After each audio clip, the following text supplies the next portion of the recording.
to protect themselves for the mistakes that they have done. Therefore, Madam Speaker, as a member of the committee, our committee is known to be a very serious and strict committee. And we have done many institutions, and there is none of them that has claimed we have ever intimidated them or harassed them. We do our conduct as a public investment committee, the way it is supposed to be done, and we are clean on that, and our records are clean. Even attendances is recognizable, and the work that we have done. Now we are clearing 2024-2025 year in audit. I believe we are among the best committee in this house, Madam Speaker. Thank you, Madam Speaker. I'll give first Ambassador Sigei.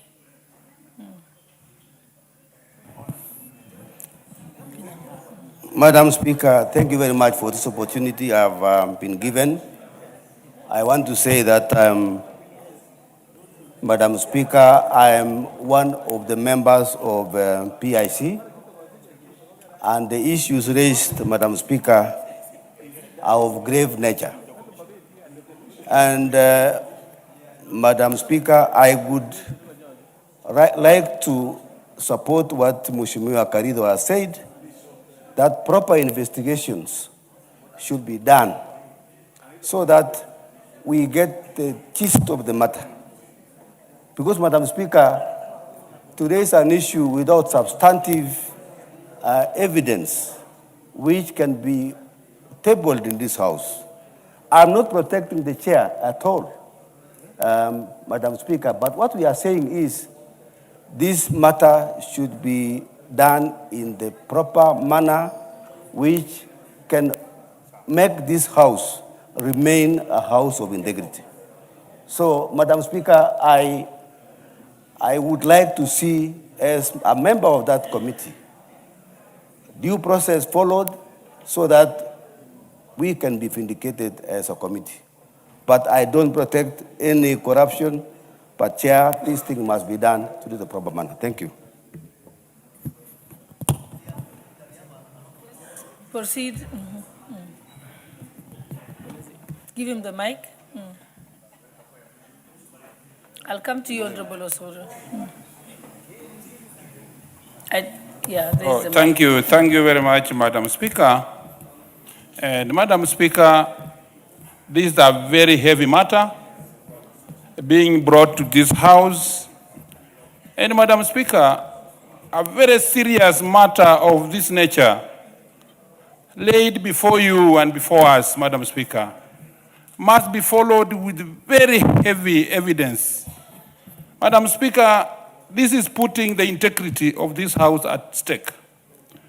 If this is being taken lightly, Madam Speaker, we know very well that this National Assembly House has a lot of issues we are being fought from all over. And a matter of such magnitude, Madam Speaker, must first be given the priority to Honorable Amboka to defend himself in front of us, and followed by the evidences so given to us. And that commission, Madam Speaker, sometimes we sit in different committees. Madam Speaker, these people fight back. When we stand to bring justice, when we stand to bring order, they fight back. This might be some of the things that you are fighting back, Madam Speaker. So I'm happy, Madam Speaker, that if the matter has been brought before you, we would kindly request, Madam Speaker, that also serious evidence is brought before you. You go through it and make judgment. Otherwise, Madam Speaker, if we continue finishing eating one of us one by one, a big house, Madam Speaker, is reduced brick by brick. And at the end of the day, the house will be down. So I support the honorable members when they have said that surely we cannot use rumors. We cannot base on rumors. Honorable Jack Onami Wamboka is a very honest man with a lot of dignity from the county he comes from. We are preparing to become governor in the future. We don't want these matters to come on him. A future, I don't mean this election, but any other future. This Jack Onami Wamboka, Madam Speaker, whoever alleges this must come with enough evidence. As a son of the soil, I want to get that to the fight. Don't fight one of us, Madam Speaker. Thank you, Madam, for giving this chance, Madam Speaker.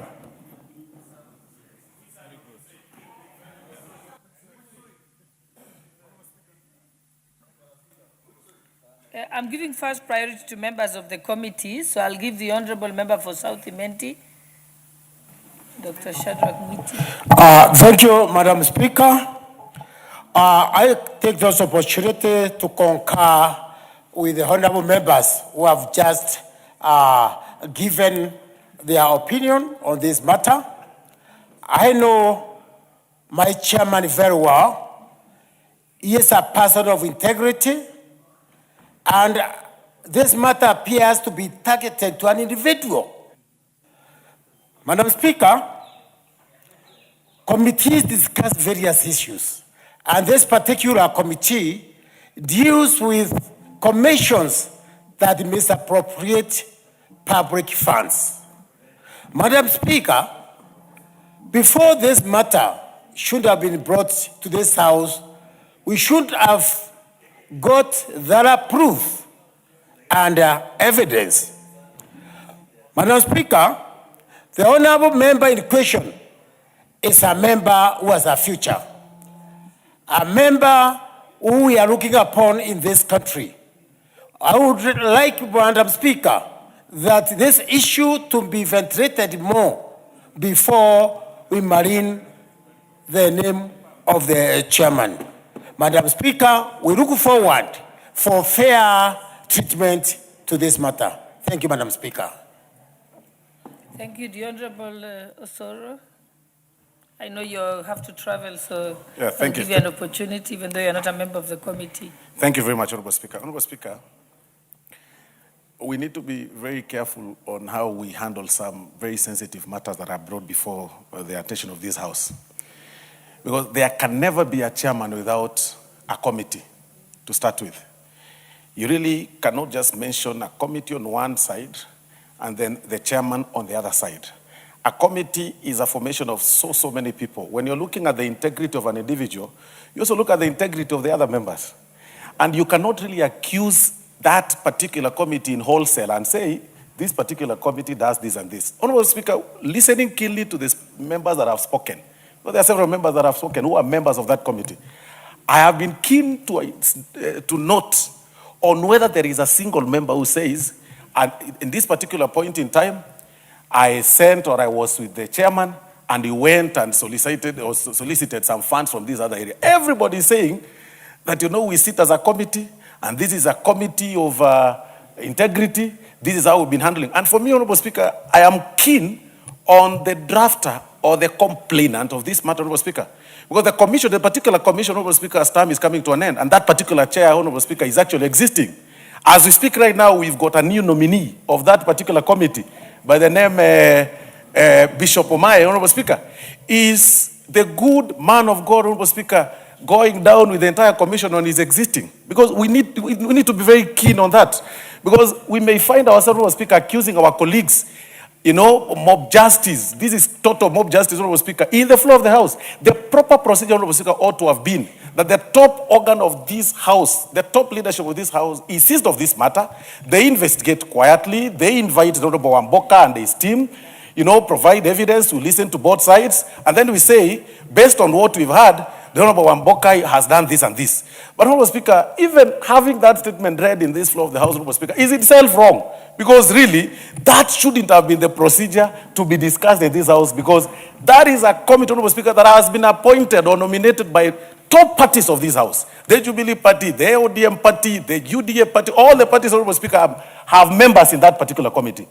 If we start accusing the chairman, Honorable Speaker, in public, then we should accuse also the vice chair, because, I mean, I don't think that the chairman would mess and the vice chair is quiet. I mean, then, unless the chairman is some demigod that everybody fears, which I highly doubt. As a colleague that we sit with, Honorable Speaker, in this House, I don't think this ought to have been the right procedure. We get seized of this matter, Honorable Speaker. Let the House Business Committee handle this matter. We close up this topic from the public. We listen quietly. We get the bishop or I think it's bishop, to bring us the evidence that he has. We hear. We cannot accuse a member, Honorable Speaker, before we hear his side of the story. It is completely wrong, whether we like him or not, Honorable Speaker, because tomorrow is him, I mean, today is him, tomorrow is somebody else. That is not the right procedure. The rules should be followed, not in this floor, not actually in plenary. that should be heard in camera somewhere for the integrity of this House, Honorable Speaker. This, for me, Honorable Speaker, is the wrong procedure. Thank you very much.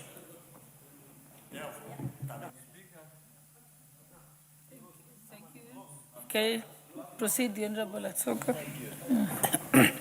I thank you, Madam Speaker. Madam Speaker, this is a very serious and grave allegation that has been presented before this House, obviously without a cogent evidence, Madam Speaker. Madam Speaker, you are a lawyer of great repute, and you understand how important issues raised pertaining to the conduct of a member here must be backed up by evidence, Madam Speaker. When government sagas do not want to appear before committees to answer to their imperfections, Madam Speaker, it is very easy for them to resort to an action such as this that has been presented before us. Madam Speaker, this House has always been accused in one way or another. Just a while back, sometimes last year, not less than the president of this country did make certain allegations that a particular committee, without mentioning which, and its members were soliciting for monies out there. In fact, he went further to say that there are people who call themselves welfare members or in charge of welfare for various committees. That allegation was made, no evidence was presented before this House, the matter died, and now this. Madam Speaker, when people are staring at the next round of elections, such allegations will come forth to besmirch characters of individuals in this House with a view to putting them down in the next round of elections. Madam Speaker, if we allow this to fester, if we allow this to see light of day, I can assure you that all committees in this House, together with their respective sagas that they superintend, will present similar allegations against members of this House. And therefore, it behoves this House at this nascent stage to kill this baby together with the baby together with the basin, so that no busybodies will emerge with allegations that are not backed up by evidence. Madam Speaker, we are not saying that everybody here is beyond reproach like the Caesar's wife. But even if there are certain questions surrounding their character, that must be based on sheer evidence, without which this matter must be taken to the back burner. Madam Speaker, you have what it takes to give a direction that will not only kill this matter, but also send a warning to busybodies out there that this is not a house that is on sale, and this is not a house that you wake up one morning and throw allegations at it without members fighting back.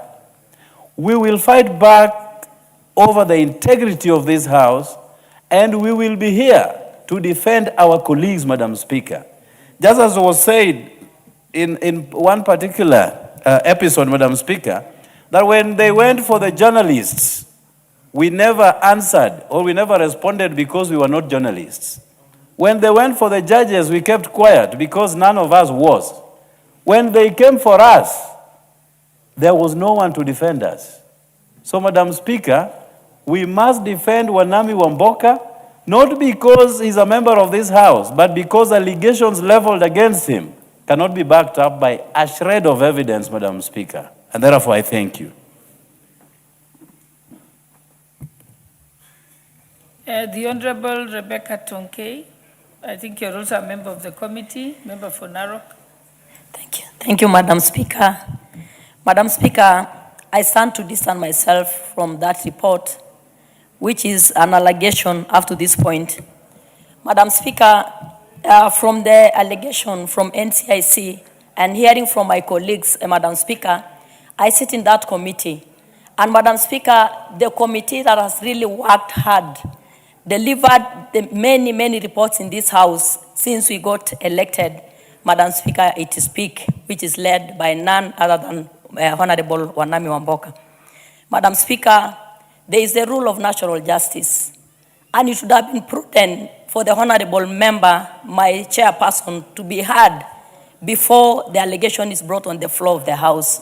That would have given him a fair and justice, because it would be very unfair, Madam Speaker, to bring such an allegation on the floor of the House and then have the member, have the member people to hear that he is corrupt and all that without giving him a chance to defend himself. Madam Speaker, I would request the Honorable House, led by our leadership, that you give Honorable Wamboka a chance to be heard. Let the allegations, let the allegee brings evidence to all that they have said, so that we can stand as a House and say this is true. But Madam Speaker, without that, we are not going to allow that, because today it is Honorable Wamboka, tomorrow it will be another member, and it will go on record that this House is a house of corruption. And Madam Speaker, it is not fair to ourselves. So I want to request that, Madam Speaker, this matter be dealt with accordingly, without any prejudice or without any political inclination. Thank you, Madam Speaker. Thank you. The Honorable Member for Kitutu Masaba, Honorable Clive. Thank you, Honorable Speaker. Honorable Speaker, while we address this House, we usually say Honorable Speaker. And just by that, we've addressed the House. Honorable Speaker, when we sit in committees, anyone who comes to that committee addresses the chair of the committee, and as such has addressed the entire committee.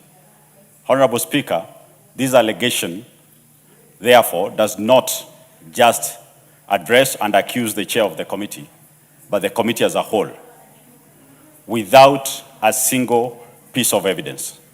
Honorable Speaker, I'm lucky to have seen what the complainant had written on that piece of paper, which is dated July 2025. Where was that document for Kaluma to write to this House in April 2026? What is inspiring Honorable Kaluma to write 9 months later? The document was addressed to the leadership of this House. The document was received. What is this that is new that has inspired our honorable colleague member to write and specifically pinpoint the name of the chair instead of addressing the committee as a whole?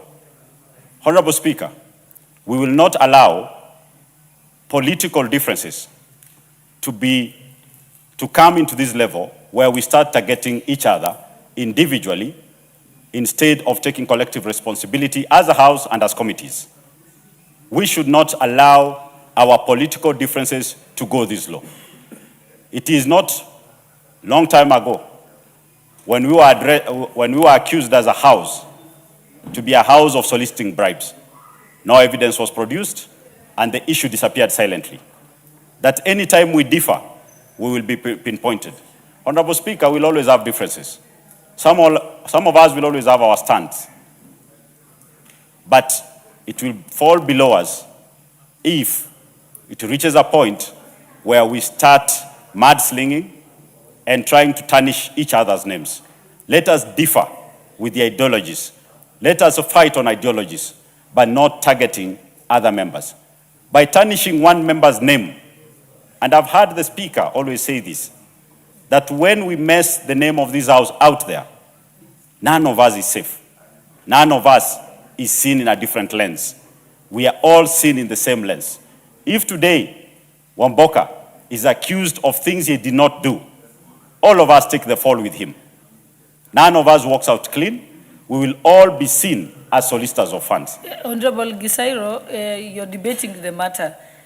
There is no motion before the House yet. This was just a communication.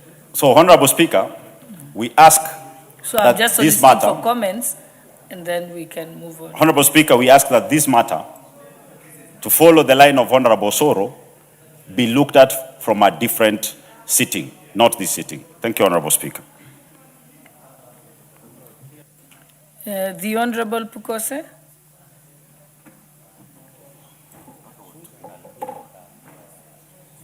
Madam Speaker, thank you for allowing me to comment on the communication from your chair that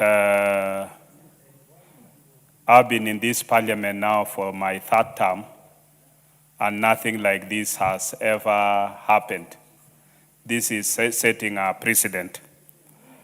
But once a precedent is set, then what I would urge is that we should be able to look at it, that the Privileges Committee be able to investigate this matter so that the two parties, that is the chair of the chair, the Honorable Reverend Copia, be able to table the evidence before the Privileges Committee, and the Honorable Chakwa Mboka be given an opportunity to be able to respond to those allegations. Because, Honorable Speaker, I think what you are asking us to do is to comment on, or to make comments on how do we proceed from here once this communication has come. And I think Honorable Kaluma is also an interested party because he has written to the Speaker and made comments to it. And the allegations are against the chair of the education, of the governance and education PIC, the Honorable Chakwa Mboka. So I think we should not continue debating this matter. We should let it rest at that so that those allegations can be investigated and then proper procedures are carried out on this matter. I raise my case, Honorable Speaker. I think there are just two other members who had requested, and then we can come to a close. There is the Honorable Phyllis Bartow. You've pressed the intervention button.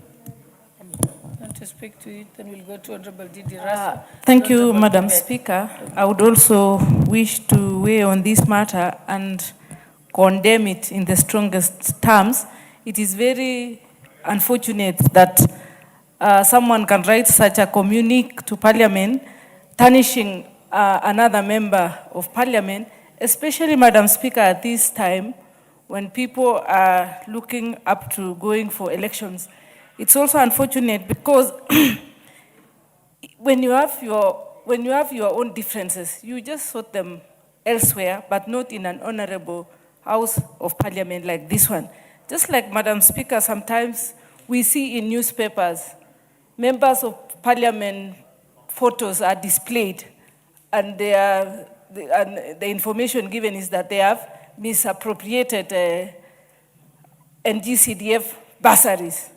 And yet, Madam Speaker, members of Parliament are just, they are not signatories even in that docket. And I always feel it is not right because there is no proof. It's just, it's just like a rumor or propaganda, and it is splashed in the entire nation. And it tarnishes people's names, people's reputation. So I think, Madam Speaker, we should rest this discussion and let it not get to the premises of Parliament again, and let it be done by let the investigation be done by the relevant bodies until it is proven to be true. Otherwise, when we just debate about corruption, corruption is corruption. It takes two to be corrupt. So whoever is reporting, how did that person know that there was corruption going on? So I think, Madam Speaker, I don't support that, and let us be honorable members. Whenever there is an issue like that, let us use other channels to see that we come to an agreement. To come to clear our names, but it's not right to come and start tarnishing each other. We are honorable members, we are leaders, we have been respected, we have been elected by our people in our constituencies, in our counties. And it is, we are representatives, we represent people. So when you stand and tarnish a character a chairman of a ward committee, it implies that the entire committee is corrupt. It implies that an entire constituency is corrupt because a member is representing an entire constituency. So we should raise that case, Madam Speaker. Thank you. The Honorable Didi Raso. Thank you very much, Honorable Speaker. Honorable Speaker, indeed, if a communique comes from the chair concerning a member of this House, it simply states that that individual has been condemned and heard. And this House has enough structures. There is the liaison committee. The Speaker has enough structure around him to elicit for views on such issues as they arise. Honorable Speaker, when anybody in this House is mentioned, and Honorable Kwamboka when is mentioned, that straight goes to his constituency. That his constituency is up in ears, listening to what is happening. And it cannot just be confined to him. It can happen to any of us, not necessarily on this particular matter, but many other issues that can arise in the course of human discourse. Madam Speaker, the issue of complaints against a member or even a chairman should have been canvassed appropriately within the structures of Parliament before they come to the House. And in this particular case, I think it's unfortunate it has happened. But I think yourself and the Speaker, with the help of the clerk, you can still retrace back to find out an amicable position on this. And I think the complainant, and this is why democracy is such a beautiful thing, anybody can complain to Parliament. But when individuals do complain to Parliament, they must be careful not to injure characters of honorable members without due follow-up, whether there are enough facts or there are enough truths, because this is really a water under the bridge, and I think it can be salvaged. Thank you, Honorable Speaker. Thank you. And last, I will give to the Honorable Member, nominated member from Meru, Dorothy Kiara, and then I will, I've seen that Honorable Wamboka is in the House. I'll give him an opportunity. Then we can close. Thank you, Honorable Speaker. Honorable Speaker, I would wish to just say I really agree with all the members on the sentiments that they have given this morning. Honorable Speaker, my $1 million question is number one. These allegations were brought in the attention of the leadership of the House way back in July 2025, Honorable Speaker. And I'm asking and wondering, how did it take so long to unearth that matter in the month of April 2026? Number two, Honorable Speaker, it is very clear that this particular committee in governance and education, it is the committee that really audits our education institutions. And Honorable Speaker, without even us going round, we know there are various issues in governance in a majority of our learning institutions. And every time you not sit with people and pamper them when there are issues, you have to raise those issues. And I don't think they are always taken very well. And the chairman has to affirm to whatever recommendations they give, so it becomes the target. Honorable Speaker, if we allow this to continue, then this House will completely be crippled, because it will mean nobody will be able to raise issues with anyone. Honorable Speaker, I'm saying the integrity of this house must be safeguarded. Let the relevant structures be followed so that we don't condemn Honorable Jack Woboka, who is a very respected member of his community and of this house. And Honorable Speaker, you are a very senior lawyer. You advise and we will move forward. The integrity of this house must be protected. Thank you, Honorable Speaker.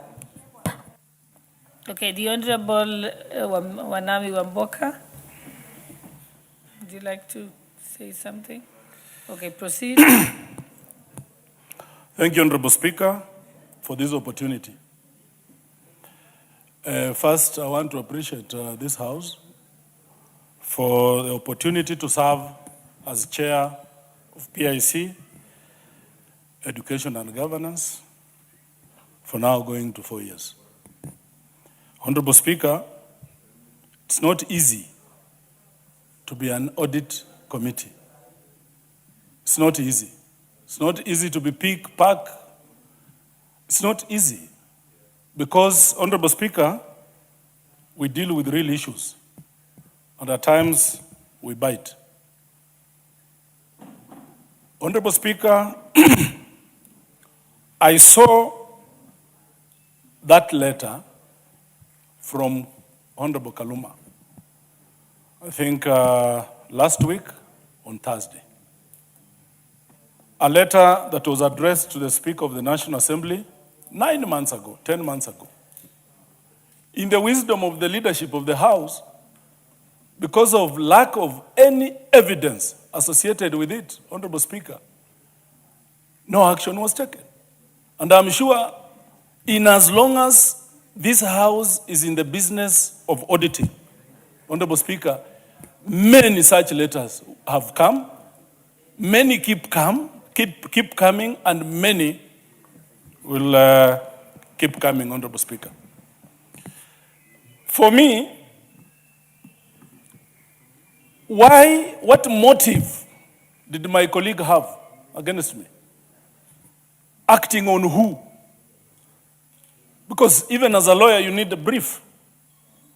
In whose interest, Honorable Speaker? And I want to ask any person who has any personal difference with me, we can sort them elsewhere, but not drag this Honorable House into the issues, Honorable Speaker, of disrepute. I have served with dignity, Honorable Speaker. We sit long hours with my committee members, committed. Honorable Speaker, we have produced more reports than any committee ever, audit committee ever in our time, Honorable Speaker. We have done our work well. What provoked this, Honorable Speaker, and I want the House to know,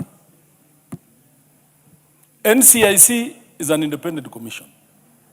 It has the administrative wing led by the CEO, which is doing a very fundamental job, Honorable Speaker. The CEO and the team, the directors are doing a very good job.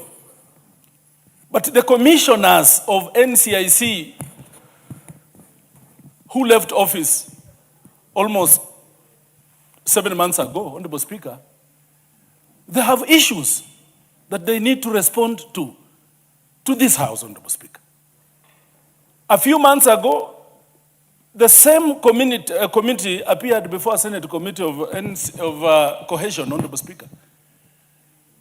When the CEO was pushed, he said that the commissioners pushed him to employ their children and to employ their relatives, Honorable Speaker. 22 people. Those are the issues we are auditing, Honorable Speaker. That the commission, Honorable Speaker, when we audited NCIC last week, the commissioners misappropriated to a tune of 132 million. It's on record. Those records come from the Auditor General. They don't come from the committee, the PIC committee, Honorable Speaker. There are facts from the Auditor General that these people have misappropriated funds, meant for smooth running of that organization, Honorable Speaker. They have used funds without any approvals, Honorable Speaker. We have invited NCIC 3 times. They have never come. Honorable Speaker, the first time we invited them was at Holiday Inn. We were sitting at Holiday Inn. When they came and they saw the issues from the Auditor General, they literally ran away. Honorable Speaker, literally ran away. They have never been audited. They have refused to be audited, Honorable Speaker. The committee that I chair directed last week that the former commissioners must be brought to be audited by this House, Honorable Speaker, even if it means being arrested by the OCS of Parliament Police. Those are the issues we are dealing with, Honorable Speaker. We have never, personally, I have never met the commissioners. Honorable Speaker, we have not. They have not come for the audit. And therefore, it is wrong to say the committee has intimidated, the committee is soliciting for money. For what, Honorable Speaker? And I'm sure, in the wisdom of the leadership of this House, when that letter came and therefore there was no evidence, iota of evidence associated with it, Honorable Speaker, that is why that matter never came up. But how it's coming up now, your guess is as good as mine. I know Honorable Speaker, I know Honorable Kaluma for a very long time. I play with him football, Honorable Speaker. But even Jesus, what Judas did to Jesus, before it happened, if anybody told you that Judas is going to betray Jesus, you'd have said no. That I leave it to God. As to why Honorable Kaluma may want to come and tarnish my name, and to who is using Honorable Kaluma to come and tarnish my name, Honorable Speaker, on issues that are in black and white. It is the Office of the Auditor General that goes out there, audits, Honorable Speaker, and they bring to us this information. The information is in black and white. It is glaring. I gave to this House, Honorable Speaker. This House adopted the reports of my committee. So where is my problem? Honorable Speaker, where is my problem? Lastly, I find it unfair on the leadership of this House. Honorable Speaker, I find it unfair. Because in as much as we are auditing, much as we audit every other day, Honorable Speaker, people will be aggrieved. People will want to run away from justice. People will want to circumvent the justice system, Honorable Speaker. These letters will keep coming. Why didn't you find it necessary to call me? Nobody has called me. Nobody has asked me, Honorable Members. Nobody has told me, Honorable Wamboka, as chair, this is here. What is your opinion? Nobody. I find it in bad faith, Honorable Speaker. In bad faith. Such a thing should never have reached the floor of this House. Because today, it is Wamboka. Tomorrow, it will be Honorable Clive. The other day, it will be the Speaker. We cannot allow this, Honorable Speaker. And I call upon this House, Honorable Speaker, to reject this letter. To reject and return to sender. Because it does not merit even that we debate it in this House, Honorable Speaker. You find it necessary. And I want to thank all the members who have talked on this, Honorable Speaker. I want to thank all of them. You have seen the mood of the House. We cannot allow this to go on, Honorable Speaker. We should not and we should never allow it to have reached where it is, Honorable Speaker. Because it damages the reputation of individual members, but then it goes to damage the reputation of this House, Honorable Speaker. Honorable Speaker, you should find it in your wisdom, Honorable Speaker, having listened to the members of this House, that this should never have come and it should end here, Honorable Speaker. And I will look for Honorable Kaluma behind the curtains to explain to me why he would want to do this to me. Thank you.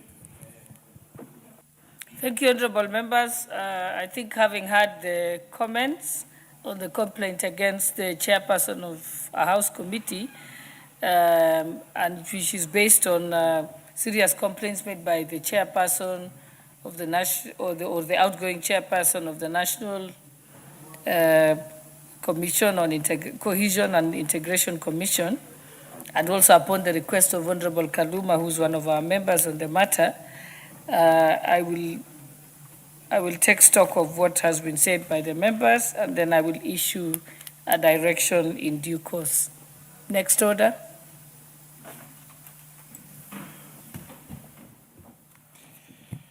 Order number 3, messages. Order number 4, petitions. Order number 5, papers. Order number 6, notices of motion.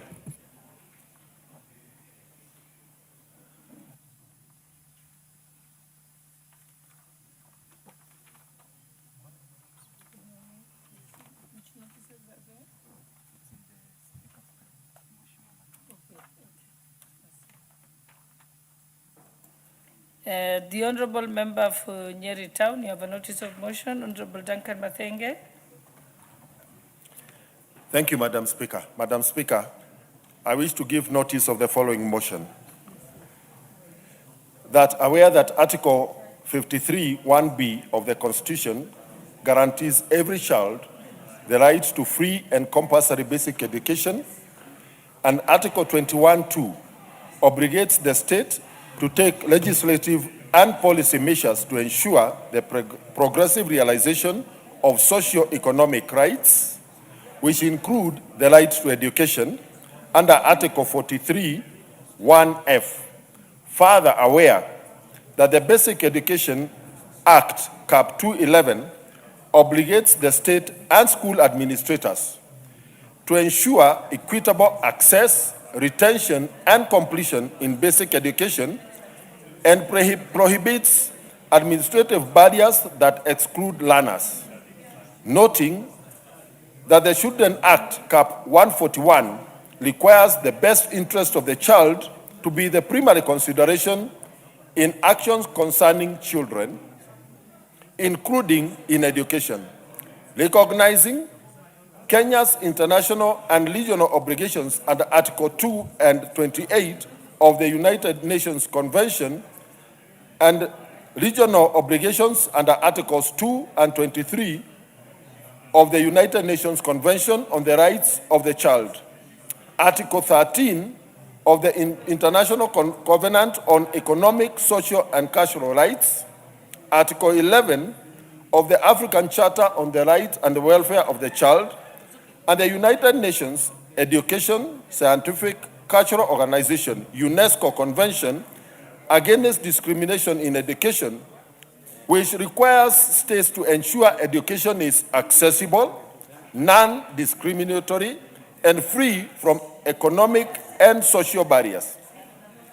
Concerned that certain administrative practices in schools, particularly compulsory sourcing of uniforms from designated outlets, exclusion of learners for inability to pay for school feeding programs, remedial class charges, or other non-statutory levies have the effect of imposing economic and administrative barriers,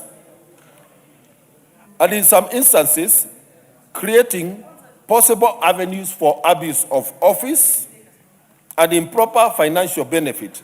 Now, therefore, this House resolves that, 1, all basic education institutions shall allow purchase of school uniforms from the open market as long as they generally conform to the school design and standards, and further, that any attempt to monopolize, control, or otherwise influence the supply of school uniforms is unlawful. 2, all learners shall have uninterrupted access to school regardless of inability to pay for school feeding programs, remedial charges, development levies, or any other charges not expressly provided for under the Basic Education Act or any other regulations approved by the Cabinet Secretary responsible for education. 3, The Cabinet Secretary responsible for the education, in consultation with the Teachers Service Commission, shall within 90 days develop a comprehensive regulatory and enforcement framework, including monitoring mechanisms, a complaints and redress system for parents and learners, as well as a nationwide public awareness program to ensure full compliance. And four, provide that any person or institution, action or policy that violates this resolution shall be subjected to disciplinary action under the relevant statutes, including the Teachers Service Commission Act, the Basic Education Act, the Children's Act, and the Ethics and Anti-Corruption Commission Act. Thank you, Madam Speaker.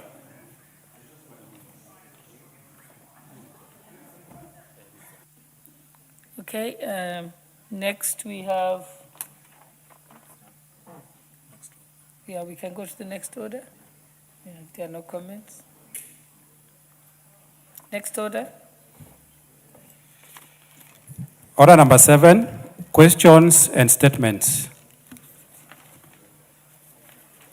Okay, those members who have, I think there had been a request for a statement by the Honorable Naibun, member for Turkana South, to be responded to by the Transport and Infrastructure Committee. I think Honorable Kibet was supposed to respond on behalf of the chair.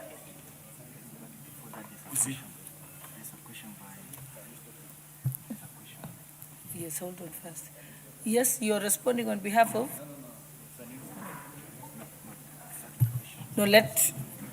No, these were the ones requested for statements will be requested. This is the one to be requested, isn't it? Where are they? Order number 7. Oh, yes. Okay, before we proceed, yes, I hadn't seen the previous page. There is a question by the member for Nakuru Town, Honorable Gikaria. You have a question? He's on the phone. Honorable Gikaria, you had another question. Thank you, Before we Honorable go to Speaker. the responses to statements. I have a Statements. question I wanted to ask, and then I have a response. Okay, proceed. Thank you, Honorable Question. Speaker. Pursuant to Section 42G, Honorable Speaker, I wish to request question number 014 of 2026 addressed to the IEBC. Could the Commission explain why holders of Maisha card who are born from 2004 are not being able to be registered as voters by IEBC, particularly those in Nakuru County? 2, explain whether the inability of the holders of Maisha card to be registered as voters renders the card an illegitimate form of identification, and if so, the basis for its illegitimacy. 3, outline the timelines for addressing the issue to enable the affected persons to register as voters before the closure of the voter registration exercise. Thank you, Honorable Speaker.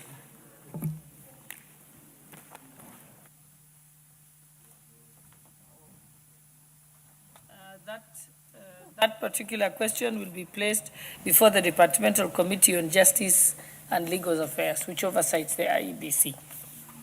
Any member of the Justice and Legal Affairs Committee to give an undertaking on how soon it will be provided?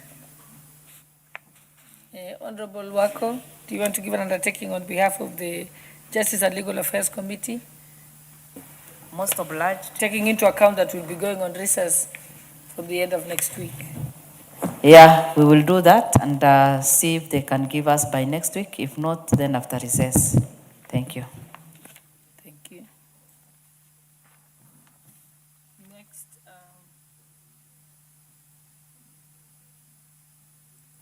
Next, there was a statement to be requested by the Honorable Member for Turkana South.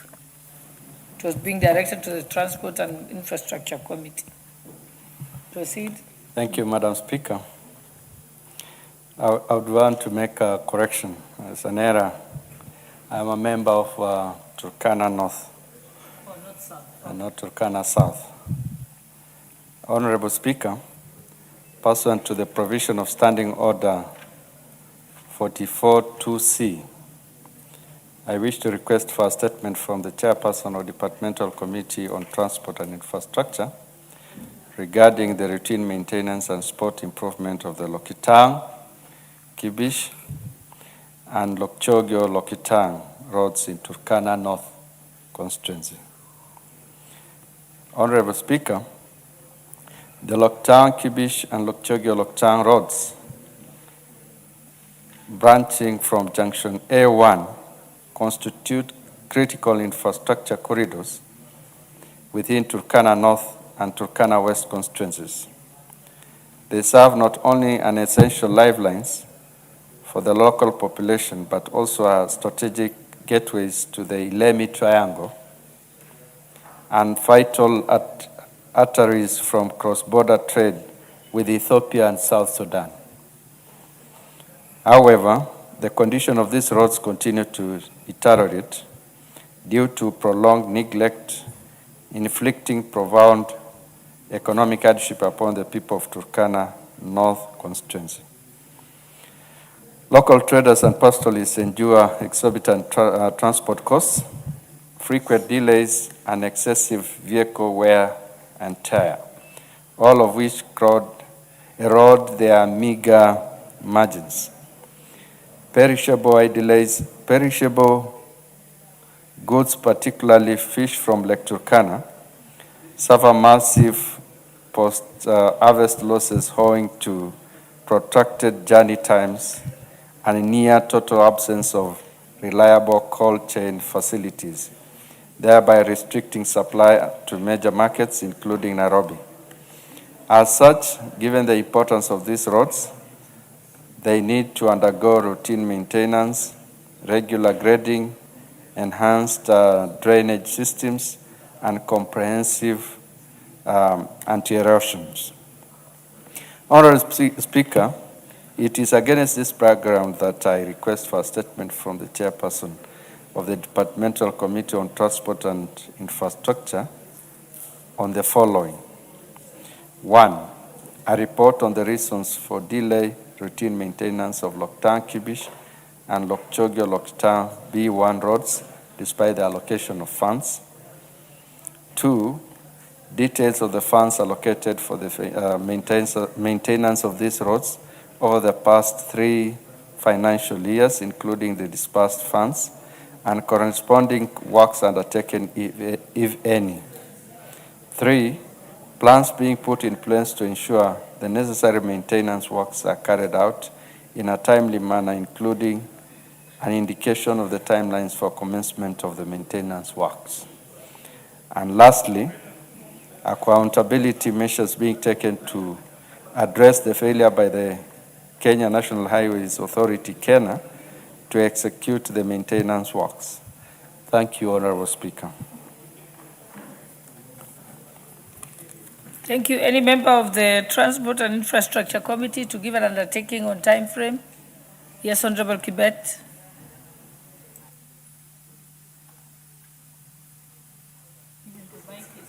Give him the mic. He's right at the back. To your right. Thank you, Madam Speaker. Could we give a response probably in 2 weeks' time, a week after recess? We can invite the member in that meeting. But you know, you can send out the request for a statement to the relevant ministry now, and then by the time we come back from recess, it will be available. Obliged, most obliged. All right. Next, we have a response to a statement that was requested by the Honorable Dr. Owundo, member for Funyula. It's been responded to by the Energy Committee. Honorable Gikaria, proceed.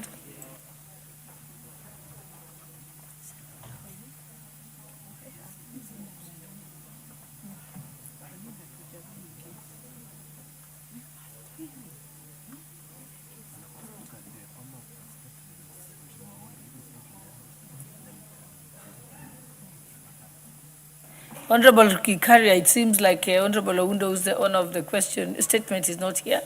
And usually the precedent is that it will pass. Give him the mic. What do you...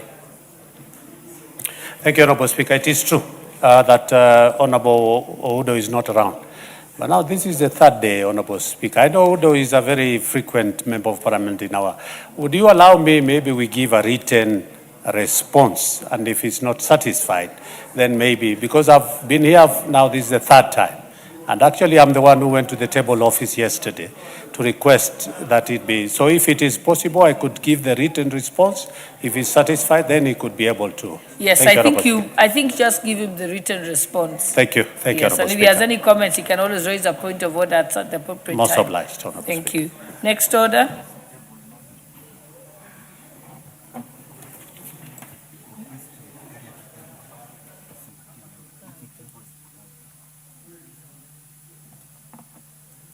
And Honorable Gikaria, you can table the report to the House, just for the record. Thank you. Next order. Order number 8, the Education Laws Amendment Bill, National Assembly Bill number 51 of 2025, first reading. A bill for an act of Parliament to amend various education laws to require the development of a curriculum and teaching of nationhood science at all levels of learning. Order number 9, the Local Content Bill, National Assembly Bill number 45 of 2025, second reading, resumption of debate.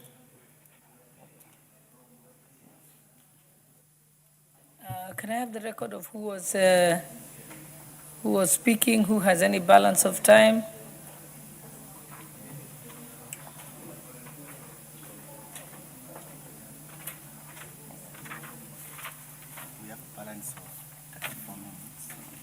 Okay, on the debate, we have a balance of 34 minutes. I think the last person who was speaking was the Honorable Harrison Kombe, but he had no balance of time. He'd completed. Okay, members who would like to contribute to this particular amendment bill, please press the intervention button. Members who want to contribute, press the intervention button.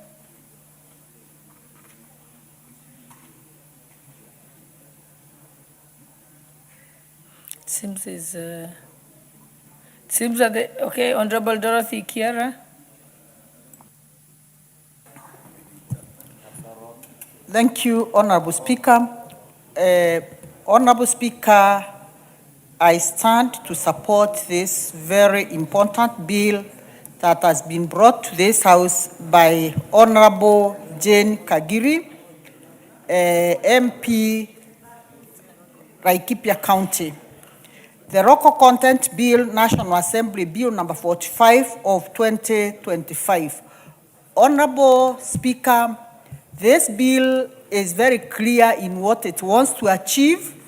Honorable Speaker, we take our children to school. We implore upon them to pursue various disciplines.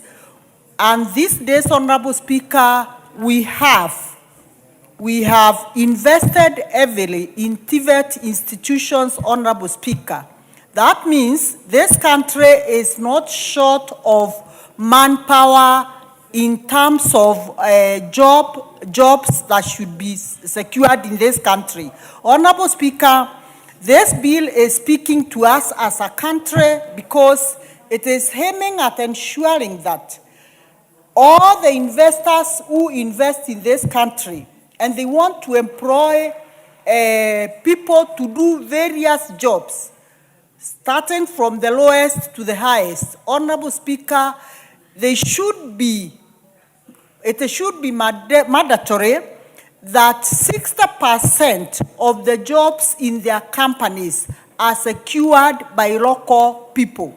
Honorable Speaker, but what is happening today, we go to most of the foreign entities and we find it is a mere partly of around maybe 20%, sometimes even 10% of our people employed in that factory.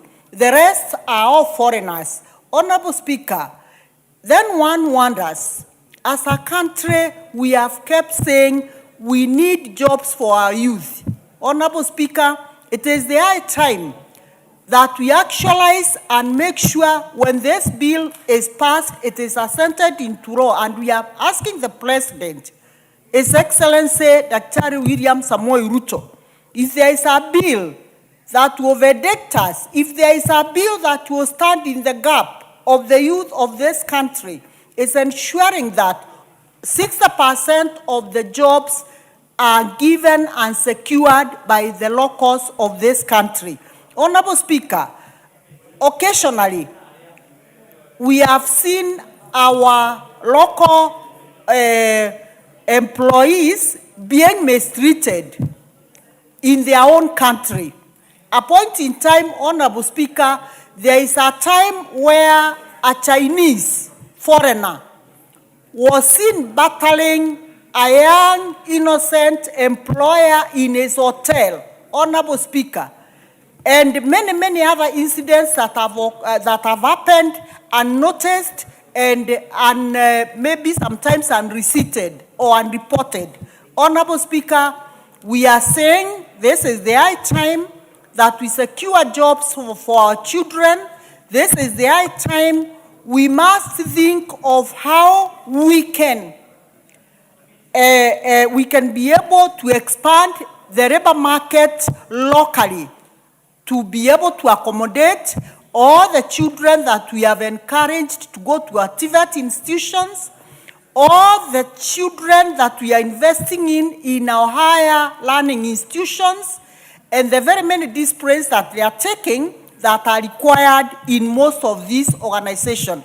Honorable Speaker, we see even foreigners coming to our country, and they want to insure their vehicles, but instead of having local insurance companies securing them, insuring them, we see them insuring their vehicles, insuring their homes, insuring even their lives abroad.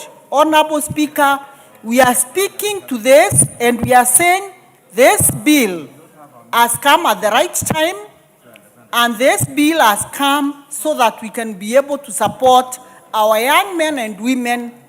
Honorable Madam Speaker, we are not short of people who have gone through education and they have secured themselves very good papers. They have come out with excellent skills in whatever discipline they are required to. And Honorable Speaker, I sincerely want to say, let us come out as a house and support this bill that has been fronted in this house by Honorable Madam Jane Kagiri, and tell her this is timely, this is the right thing for this country, and we are taking this country far if we cannot support this bill, local content bill. Thank you, Madam Speaker. Very well. Honorable Member for Moiben. Not on this.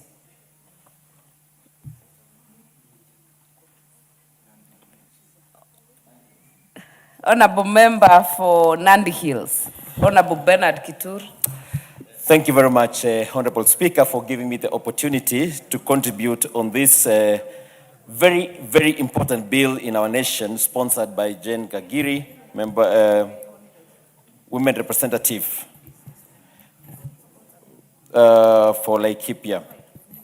Honorable Speaker, this bill comes at a time when we've had challenges in our country where foreign companies, foreign institutions who invest in our country many times want to source whether goods or services from abroad, locking out the Kenyans, the locals, who are also need to be given the opportunity to participate in building and supporting those companies because they have the power, they have the ability.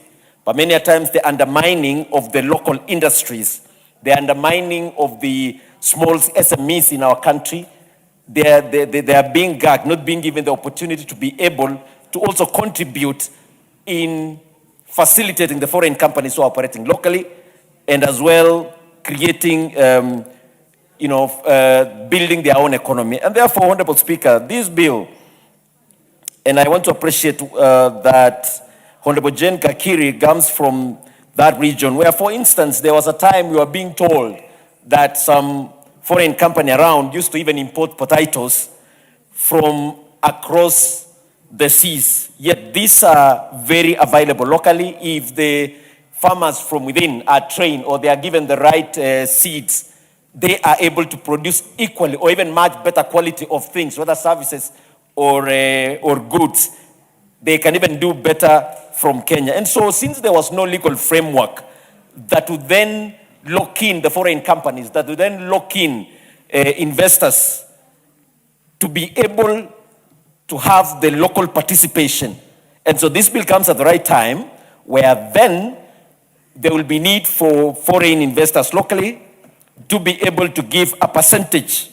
And I saw in this the 60% of services, at least 60% of services, supplies and goods from local companies, to be able to support and supply. I think this is very good, Honorable Speaker, because it's going to build also the capacity of the locals, so that if foreign companies have particular standards they need to maintain for their goods and services they want to be supplied locally, then we will be able to improve our local business community. And I think then I will support this because it's going to support across, whether it's Nairobi, various parts of the country, it's going to improve so that you can be able to stand to the standards of the international level. So I don't want to belabor much, Honorable Speaker. I came here today just to support this bill and congratulate very much Jane Kakiri for work well done, extreme research that you did. It is extremely timely. You are going to change the lives of many, and we're going to improve the quality of living of the business community in our country. I thank you very much, Honorable Speaker. I stand to support. Very well. Honorable Member for Nyeri Town, Honorable Madenge. Thank you, Madam Speaker. Madam Speaker, I stand to support this bill. And Madam Speaker, to demonstrate this, I want to use the examples of two state corporations. One state corporation is KenGen in power generation. Because KenGen has perfected technology transfer, including in the area of geothermal, we have seen KenGen use local expertise to go and conduct projects and implement projects on geothermal power generation and electricity generation in Ethiopia.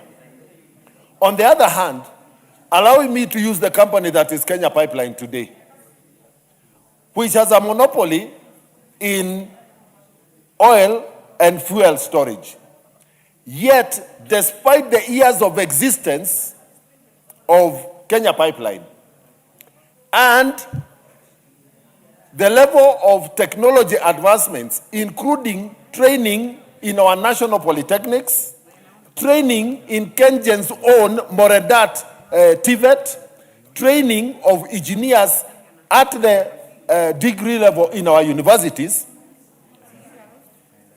Kenya Pipeline still outsources the work of maintaining the fuel storage tanks, including welding, to companies, to foreign companies.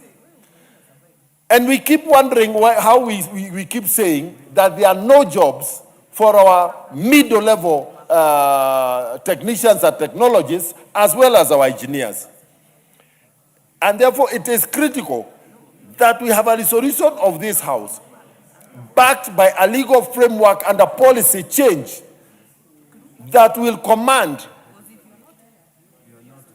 that actually 50% or 60% or even 70% of projects being implemented in this country have to have the local content guaranteed, both in terms of use of expertise, technology transfer, and also the use of locally available materials so that the local communities that are hosting the projects can have a sense of ownership. In fact, I would like to push this a little bit further, that Honorable Jane Kakiri consider affirmative action so that even out of that 60%... Honorable Member for Laikipia, it's good to pay attention to what Honorable DMM is saying. That a certain percentage of the 60% is even locked for the host community. So that, for example, if I use the example of the geothermal plant in Olkaria, out of the 60% that is locked for local content, 10, 15, or 20% is also locked for the host community around Olkaria, so that it can start becoming meaningful to the host communities. They don't just see the smoke. What is the effect does the smoke or the vapor that escapes? You can also use a buru in Gilgil, which never gets anything from There Kenje. again, Madam Speaker. So, Honorable Jane, you have done a very good effort. But in your final submissions, please ensure that, you know, just like we have Batuk in Nanyuki, what content of the Batuk contract benefits the host community in Nanyuki, besides the rest of the country? And Madam Speaker, you'll find that this thing should actually not just extend to international contracts, even local contracts. I have a case where cabbages for Kigajo Police Training College, the tenders are being issued in Nairobi. So how is it cheaper to transport cabbages from Marigiti to Nyeri rather than purchasing cabbages from Shaka Market, which is less than half a kilometer from Kigajo College? Bread, tenders are being issued in Nairobi. How come it is cheaper to transport bread from Nairobi to Kiganjo, yet we have a gentleman we famously referred to as Wangoko manufacturing bread half a kilometer from Kiganjo Police Training College? And these issues, the CSs and the PSs must stop arguing that we are politicizing these things. The local host communities have a stake, even as the rest of the nation benefits. The local host communities must have affirmative action so that these projects can make sense.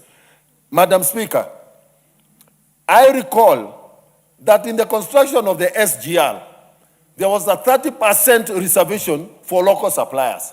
But when it came to implementation, the local suppliers were still short-charged on the 30% reservations.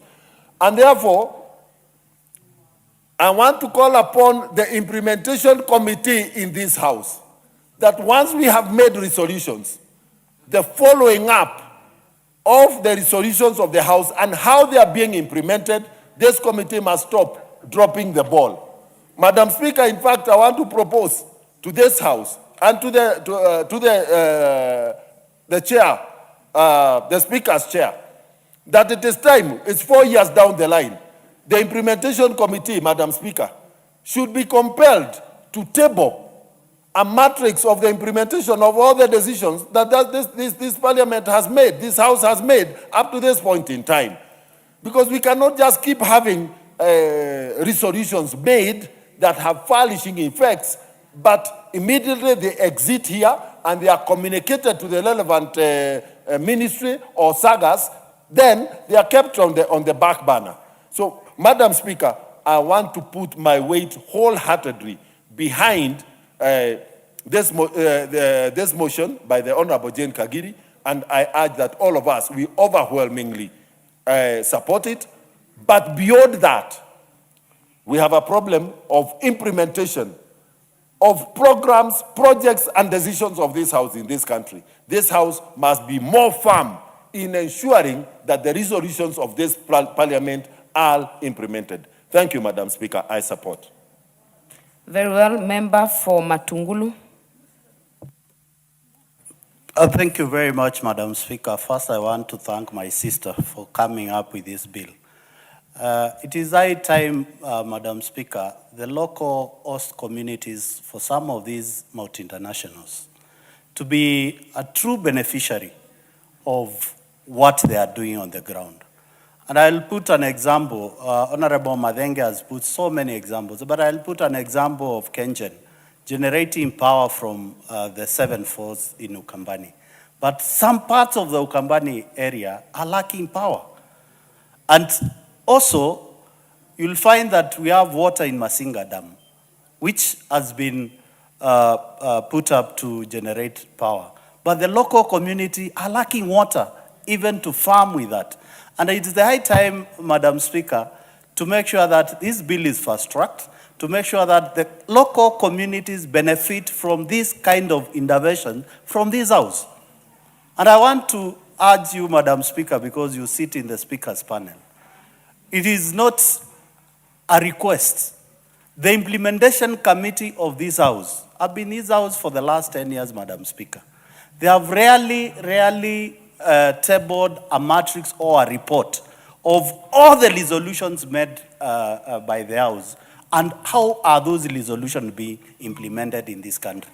Because, Madam Speaker, we are enjoying taxpayers' salaries, benefits, and everything. But we are here to make the life of Kenyans better than the way they are. And this is the kind of amendment and bills which we are going to encourage. If you look at along the river corridor, Madam Speaker, there are so many internationals doing a lot of work, production of cement, production of steel, production of many items which can benefit the host communities, the host counties within that belt. Are these companies really doing that? It is the high time we pass this bill, make sure that the 30% proposed by Honorable Kagiri, that it is implemented to the letter and it is followed to each and every company in this country. Because we are crying that the basket is shrinking. That is the truth, Madam Speaker. The cost of doing things in this country is going high, but we still need more money to cushion Kenyans, and this is one way of raising that money to the host community, Madam Speaker. So, Madam Speaker, I stand to support this bill and urge Honorable Kagiri to make sure that we follow it up after it is ascended.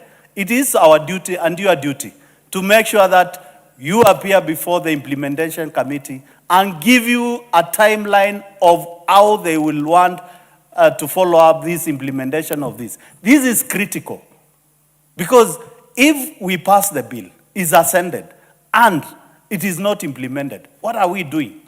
You'll have wasted your time. So make it upon yourself to follow up with the chair of the implementation committee and make sure that we get real report of how this is implemented in every multinational. Look at a company like Del Monte with vast land around Thika, Muranga, and part of Ukambani, Madam Speaker. What is the benefit of the host communities there? It is minimal. Actually, they have turned the boys who are trying to survive to be scavengers of the pineapples. And when you are caught, you get into jail. Yet, if they had programs within the area to make sure that the young generation in that area benefit from what they are doing, it will be of great help. I stand to support Madam Speaker and urge that through the leadership of the House, it is a high time the implementation committee tells us how the laws have passed since the inception of this August House that, in 2022. How many have they been implemented? Because that's where we are failing. We are doing so much good work, but following and implementation becomes a challenge.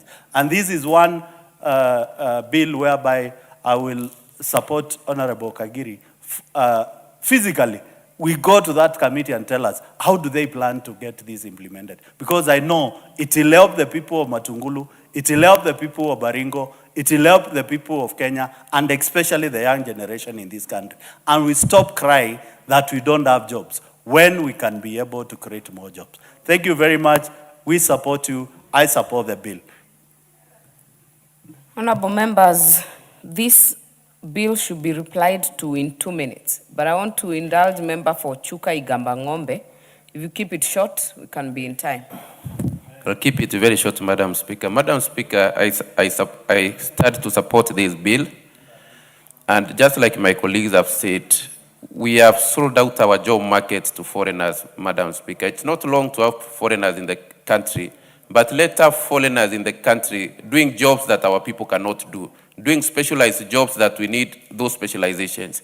Currently, Madam Speaker, if you go around town, even if you go to a Kinyozi, to a spa, even the young boys who used to shave us now are from outside the country. Even the young girls who used to work in our salons, now we have people from neighboring countries working in salons. We have even given out manual jobs that our young people are supposed to be doing. Madam Speaker, this government has really insisted on TVET training. For example, I have a TVET in my constituency with 8,000 students. This year alone, we have graduated around 2,000 students. Where will these students go if all the technical jobs are going to foreigners, Madam Speaker? On the issue of importing products, Madam Speaker, you go to every supermarket today, you see eggs from China. Another day I saw meat.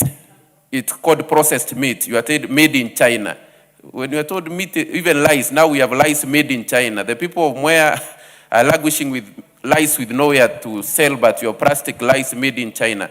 Madam Speaker, it's the high time we protected our people, we protected our economy, and we protected our young people so that they can stop languishing in poverty. Even all this hunger you are seeing with our young people is lack of jobs. So, Madam Speaker, I really support this bill and congratulate Honorable Kagiri.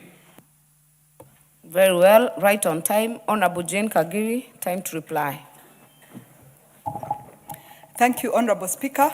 Honorable Speaker, I'll start by thanking my colleagues for the great support they've shown towards this bill. Honorable Speaker, I would want to assure my colleagues that I've taken note of each and every of their contribution, and they're going to see it as we go into the committee of the whole House, and hopefully we eventually see the ascension of this bill. Honorable Speaker, in my response, I would want to say and remind honorable members that it is good I refer to the UNCTAD report of 2024, which indicated that in the year 2023, the foreign direct investment in Kenya was $1.5 billion US. The foreign direct investment outflow that same year was $3 billion US. Honorable Speaker, what I'm trying to indicate is that we are left with only $200 million US that is left in this country after all that deduction. What are we doing, Honorable Speaker? We are just emptying water from one bucket to the other bucket, claiming we are doing something, but nothing is left in our country. Honorable Speaker, in the same year, 2024, the Competition Authority of Kenya also released a report which indicated that 90% of the trucks in this country are owned by Kenyans. However, 70% of all contracts by multinationals, they go to fellow multinationals. Honorable Speaker, these are the equalities that we want to fight for. How can we be owning the trucks, but we don't qualify to get the tenders? We must ensure our Kenyans are given their opportunities. Honorable Speaker, I would want to take us all back to a country called China, which when it started doing its high-speed rail, it engaged the country of France, Germany, and Japan. But in their requirements, they told them they had to leave a skills transfer as they exited the country after that tender. Today, Honorable Speaker, China is the leading constructor of high-speed rails all over the world. That is because they received the skills transfer. Honorable Speaker, I appreciate all the amendments and proposed amendments members have given, including what our proper definition of what a local content is, proper definition of a foreign company, proper definition of even what we are going to be giving as a penalties, as well as our proposal to have a local content compliance authority. Honorable Speaker, all these will be considerations that will be made. Honorable Speaker, let me give a special thanks to the Honorable Member of Matungulu and the Honorable Member of Nyeri for giving us an introduction into something we had not thought about into this bill, because we have to further protect the local host communities, even as we speak about local content as a whole republic. Honorable Speaker, I must also appreciate Honorable Amina Mnazi of Malindi, who brought in the tourism sector also, where we have hotels in Malindi that only employ foreigners, the cooks are foreigners, everything is foreign in those hotels. We must protect our people, we must give them opportunities to serve. Honorable Speaker, allow me to add this because I have collected it in part of my research. Many of these multinationals claim that they give us business because they buy our fuel. Honorable Speaker, in this bill, we are also going to protect that fuel is not a local product from Kenya, such that everybody fuels their car and they want to claim they are giving us business as fuel in this country. That one we will not accept. Honorable Speaker, many people will wonder if our bill is going to cause any investment flight. It is good to assure everybody that the countries that lead in foreign direct investment have even more stringent laws than this country of ours.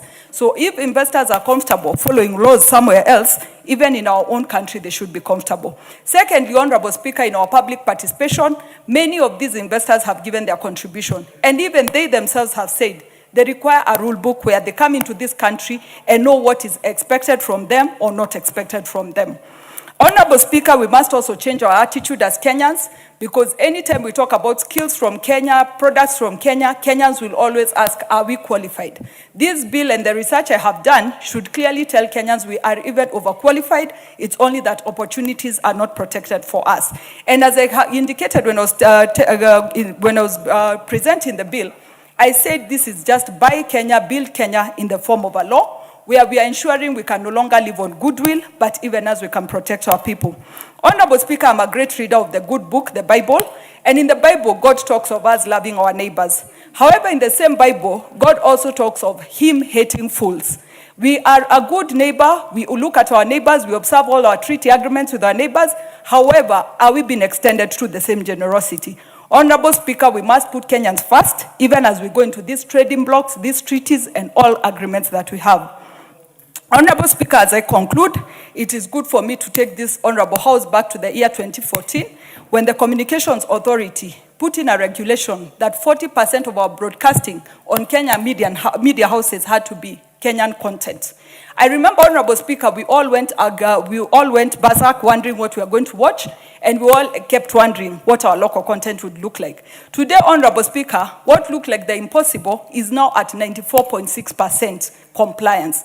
Honorable Speaker, this is a bill that can be complied to. This is a bill that people can honor, and this is one bill that is going to ensure our Kenyans get jobs and get opportunities, and even as we become a competitive country, just like any other. Honorable Speaker, I beg to reply. Very well. We shall defer the putting of the question on this bill to the next appointed time. Next order.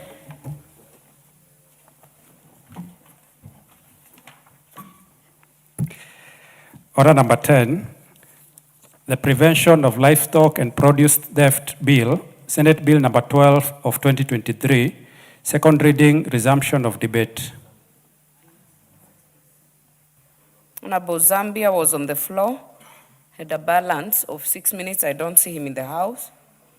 So I will give this chance to Honorable Member for Laikipia East. Not in the House. Honorable Barto, are you on this? I need to know if you have indicated that you want to speak on this one. Honorable Barto has already spoken. If you intend to speak to this bill, kindly use the intervention. Honorable Mule. Thank you very much, Madam Speaker. I would like to stand to support the bill on prevention of livestock and produce theft bill 2023 by Senator Samson Cherargei and co-sponsored by Daud. Madam Speaker, I come from a constituency whereby we neighbor Nairobi. I'm part of my constituency. Quite a number of members put up livestock. Madam Speaker, to bring to attention to this House that actually this bill is extremely timely for us in Matungulu, because only this week, Madam Speaker, because of the heavy rains going on, quite a number of incidents of theft happened on Monday evening, Tuesday evening, and yesterday. And Madam Speaker, sometimes it demoralizes the small-scale farmers who are putting a few livestock to support their families to be able to meet the day need obligation as a family. I remember yesterday getting a call from one of my constituency, John Bosco Moema Mudhengi, who had only 7 cows. And during the rain at night, thugs stormed to his residence, and stole all the 7 cows, leaving him with nothing to depend on. This guy is not working. This guy depends on his livestock. So, Madam Speaker, this is a bill which we need to take seriously. Madam Speaker, you know, this country, we have suffered a long history of cattle rustling, a long history of cattle theft from the pastoralist communities. And it's high time we support this bill to encourage the county government, because this is a job being dedicated to the chief executive officer in charge of livestock in each county, to come up with mechanisms which prevent, combat, and eventually eradicate livestock and theft in the counties and in the country. Madam Speaker, if we take our role properly and make sure that this bill is enacted, just like the previous bill we just spoke about it, and it's implemented to the letter, will wipe a lot of tears from Kenyans who are suffering from this theft.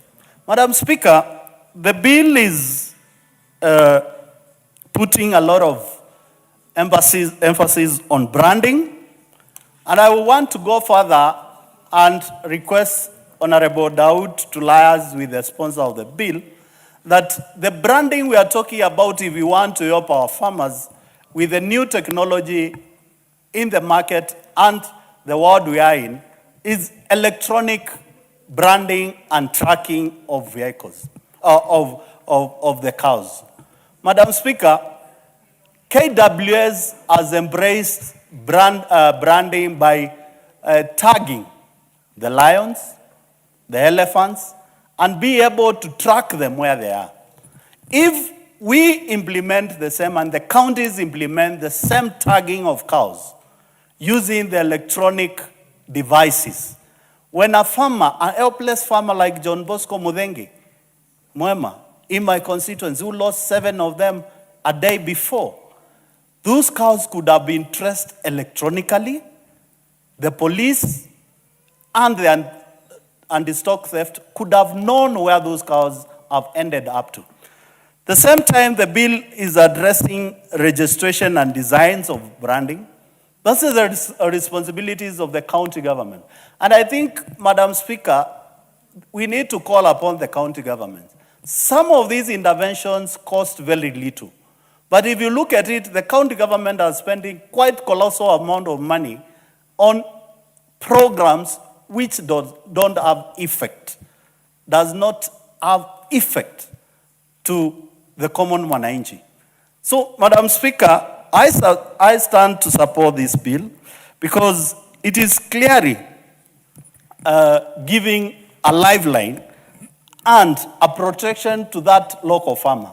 We are not only talking of the local farmers and the small farmers like in my constituency. Madam Speaker, personally, I rear cows in numbers. Sometimes it becomes very difficult to be able to identify all of them.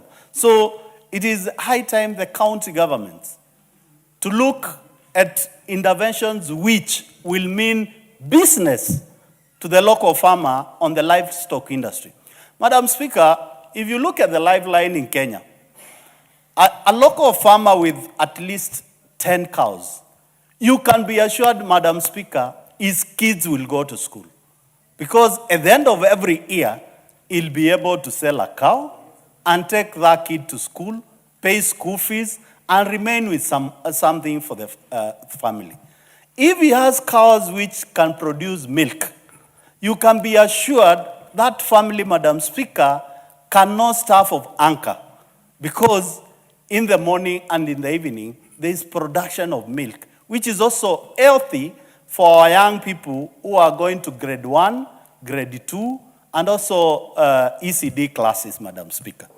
So it is a well-timed bill which we need to support, Madam Speaker, and make sure that, Madam Speaker, we look at the offenses. And I want to urge Honorable Daud being the link of this bill in this house. Some of the penalties you are proposing are quite minimal. Because if you say, Madam Speaker, we look at a fine not exceeding 100,000, and a guy has walked up with Honorable Kiunjuri's 100 cows. He'll sell only one cow, produce that 100,000 bill, and walk away and go and sell the 99. So, Madam Speaker, we must enhance this, Honorable Daud, we must enhance the penalties to make sure that we deter these criminals from continuing causing the mess of livestock stealing. I agree with you on the penalty of not less than 20 years. Because, Madam Speaker, if the guy is on his early 20s and he goes in for 20 years, by the time he comes back, he doesn't have energy even to kick the herd all the way to the market. So we need to look at those penalties. Madam Speaker, there are many, many beneficial proposals on this bill. Madam Speaker, the other issue the bill is trying to advance is the issue of transporting livestock using trucks. Madam Speaker, if you drive along Mombasa Road on a Tuesday, I can assure you you'll meet not less than 20 to 30 trucks ferrying livestock to Nairobi. It is high time, Madam Speaker, the traffic officers and the law enforcement team to make sure that they make sure that those trucks have proper licenses of transport of livestock, and if possible, a manifest of how many sheep are you carrying, how many goats are you carrying, how many cows are you carrying, and where did you get them from? Because that is the easiest way to stop this movement. Because you'll find a theft will happen in the deep areas of this country. Yet there is a truck stationed in a riverbed, whereby the livestock will come and be loaded in and transported into Nairobi, and there are so many slaughterhouses. The bill also, we need to address issue of the slaughterhouses we have in this town, Madam Speaker. And I will kindly, if you can add only me 2 minutes, Madam Speaker, please. 1 minute, Honorable Mule. Thank you. We need to address seriously the issue of the slaughterhouses, Madam Speaker. Madam Speaker, when we were growing up, we knew the only slaughterhouses which were authorized to slaughter cows were fully controlled by the local government. Today, Madam Speaker, you go to every town, there is mushrooming of slaughterhouses whereby we don't know whether they have vets, they have control, and they have even licenses to do that. So I want to thank Honorable Daud and Senator Chelegei for this bill, because it's the high time. Now we address the issue through the law so that those who are benefiting from this business of livestock theft should be taken to court, should be held accountable through law, and there is no escape route, Madam Speaker. I support. Very well. Honorable Mwangi Kiunjuri. Thank you, Madam Speaker. And I want to also to appreciate this bill.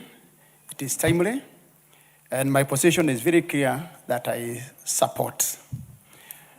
Madam Speaker, if you look at the history of this country, the bills that have been there before, the laws that are there, and you ask yourself where the rain started beating us, why even today we are suffering as farmers. Madam Speaker, this bill has come at the right time. However, Madam Speaker, You can bring so many good laws, but if you're not going to appreciate these laws, if there is no enforcement, once again, this will be a piece of paper. Madam Speaker, if you look at what is happening in the country, and mostly isolated areas, and you must be able to acknowledge that one cow stolen from a poor farmer in Laikipia and 100 cows stolen from a rancher in Laikipia, the pain is the same. And therefore, Madam Speaker, once you're addressing this matter, and I'm very happy to see that the counties have a bigger role to play this time around, a national government is coming up. It is good for us to understand that they're complementing each other. The county government, national government, and the leadership will be very important for us to be able to move forward and to ensure that this practice come to an end. Madam Speaker, if I look at, for example, my county, where I come from, we border Saburu, we border Isiolo, we border Pokot, we border Baringo, and we have real issues on livestock theft. Madam Speaker, if you look at practices that are happening there, why these issues happen, you realize that before even law enforcement officers come in, our own understanding, our neighbors and ourselves, sitting down together, are able to regulate most of these things. However, Madam Speaker, when now the issue of cartels comes in, that it is a trade, Madam Speaker. It is not just about petty thieves. It's about cartel well established. Because sometimes you wonder, how can you drive 1,000 head of cattle, even 100 heads of cattle? They disappear somewhere, not even in the forest, somewhere in a plateau, and they disappear and they are never recovered. Where do these people take these animals? Yes, they are hiding places where they can be able to hold these animals for 1 or 2 months. However, end game, there will be market for these animals. It is important when it comes to enforcement that we come out clearly and name cartels, name those who are involved. And it's a big trade, Madam Speaker. And before you address that, then whatever you try to bring up, you'll be just in futility.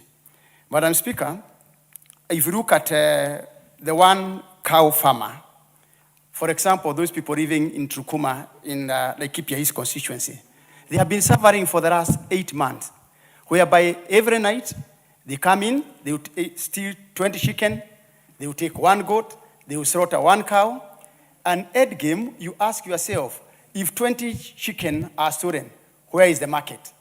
If 1 goat is stolen, where is the market? And there is evidence that it was slaughtered. And therefore, this brings in the issue of eatery places. Those small joints in towns, those major joints in towns where these meat or stolen products are sold.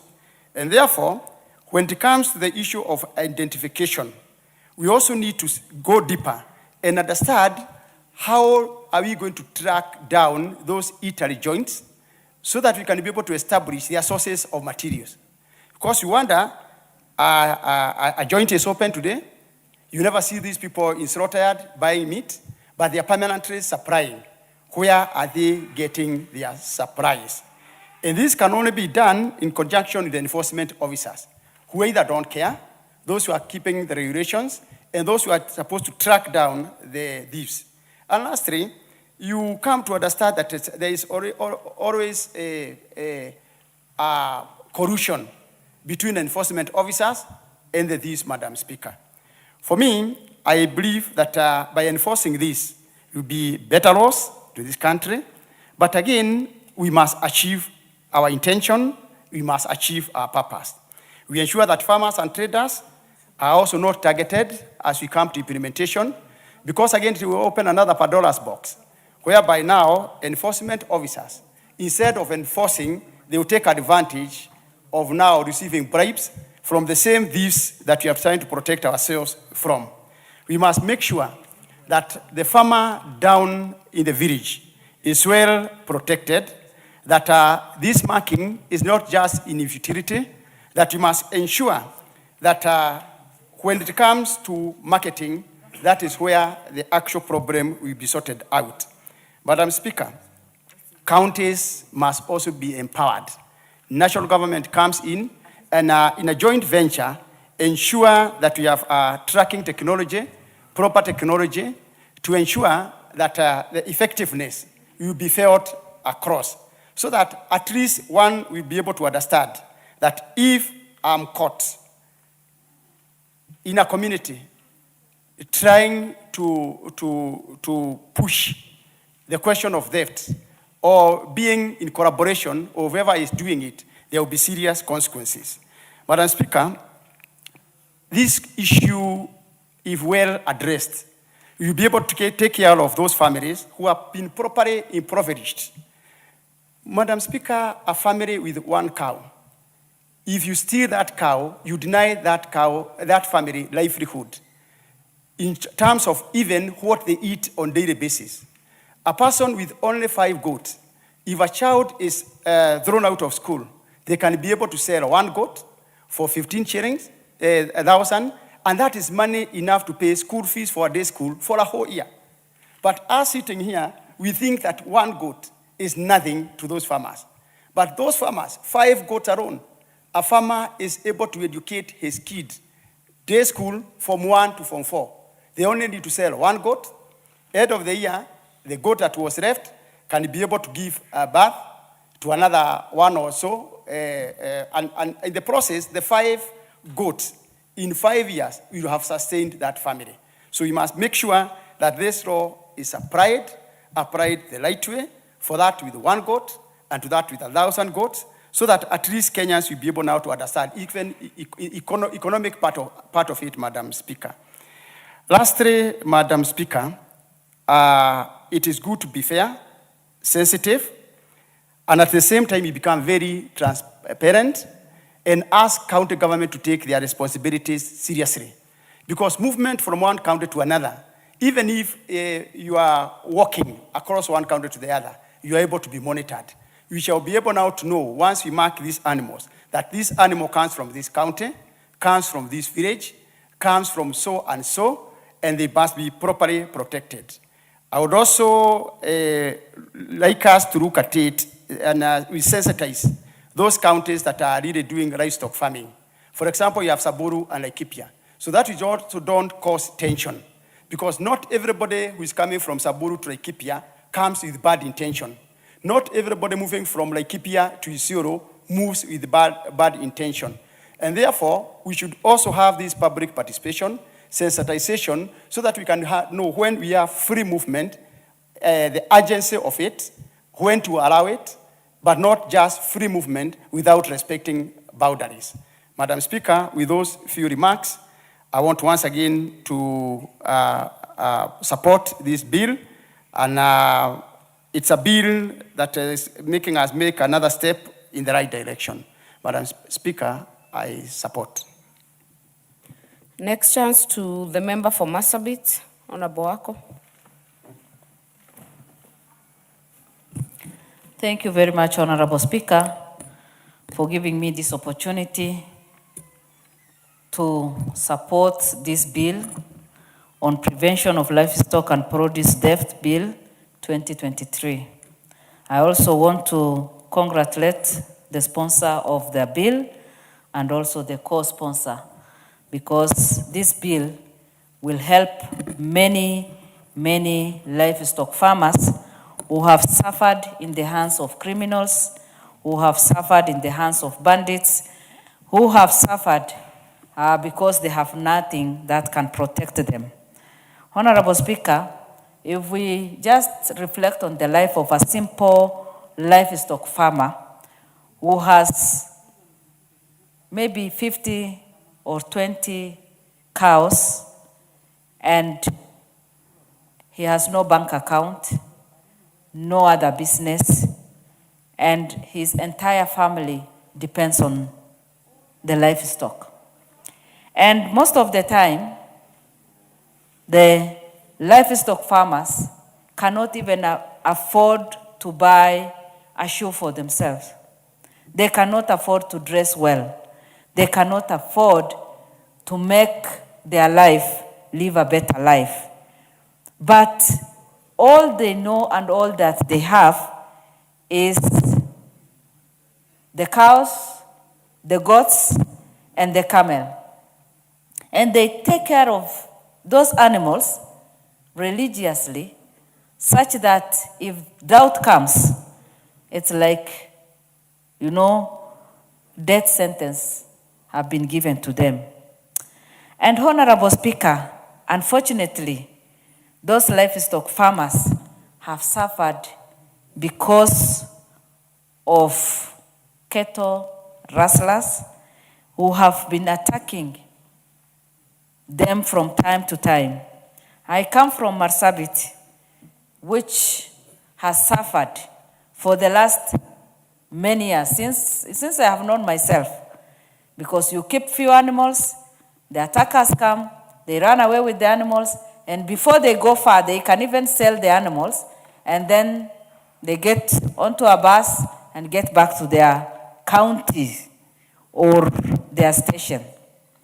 And even follow up, because the county security team have always said, let us follow the footsteps, let us see where they have passed, let us get hold of this village and make sure that they produce the attackers. It has never happened. In fact, the last that happened in less than 2 months' time claimed the life of 2 people, and about 14 animals were killed with bullets because the attackers were that rough. They killed the people and they killed the animals. And they ran away with the remaining animals. And up to today, that happened like 45 days ago. Up to today, the attackers have not, the team, because there were about 15, 16 of them, only 2 people died. And through their identification, they were able to know the villages they come from, their names, and everything.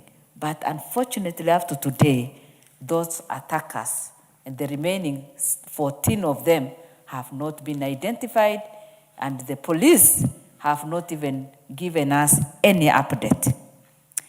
And I visited the 2 families, and they lost all the animals. They have lost their breadwinner. The family is still young. One mzee has young sons. None of them is employed, and they are just seated there not knowing what to do next. The other one is a NPR, and he has a young family. His firstborn is less than 7 years, and his lastborn is 1 year old. He lost his father under the same circumstances. He lost his grandfather in the same village. And when you visit that village, you see all the 3 graves.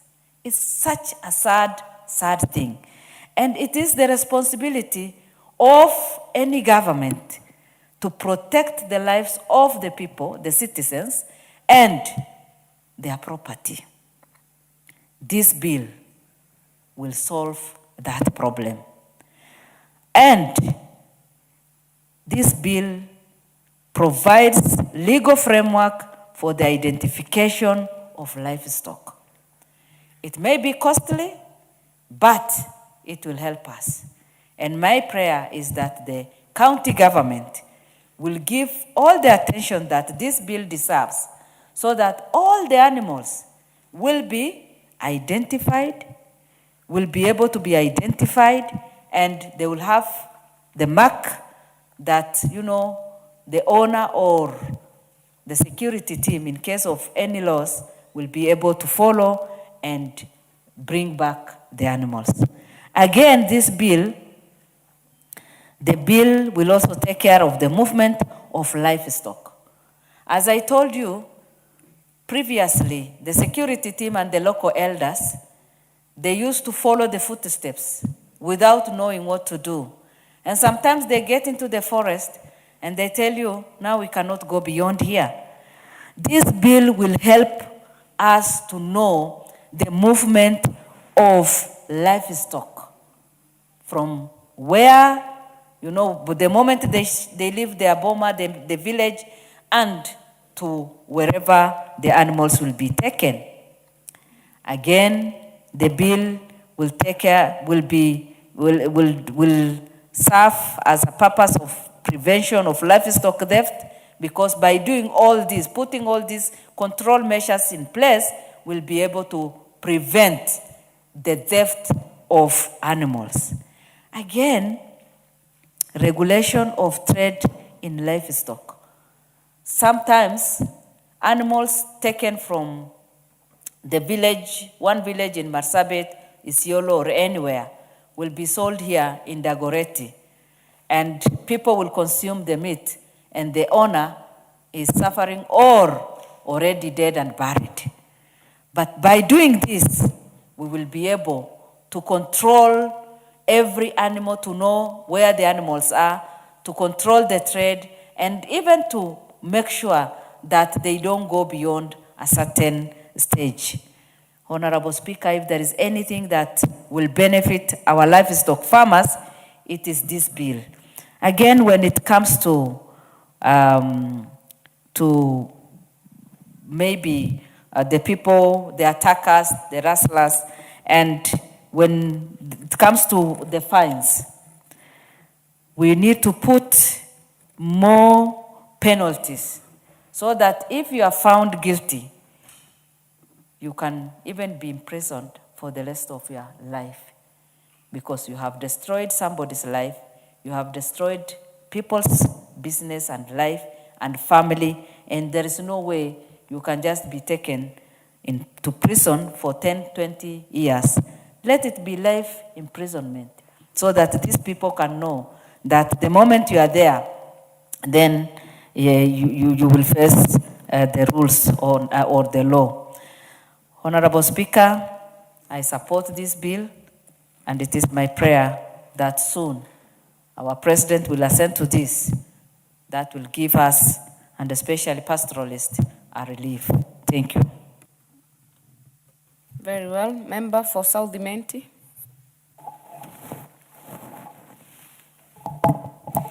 Thank you, Madam Speaker, for giving me this opportunity to contribute to this auspicious bill.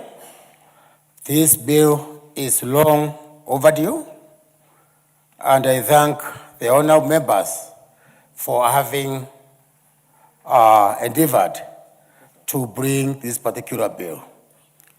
Madam Speaker, this bill has clear objectives, especially, Madam Speaker, to strengthen prevention of livestock theft.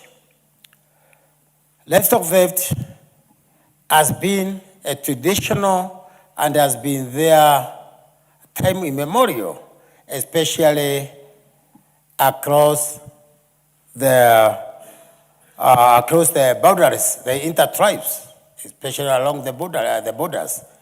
Recently, we experienced a lot of livestock clustering between the Saburus and the Meru, that's Meru North.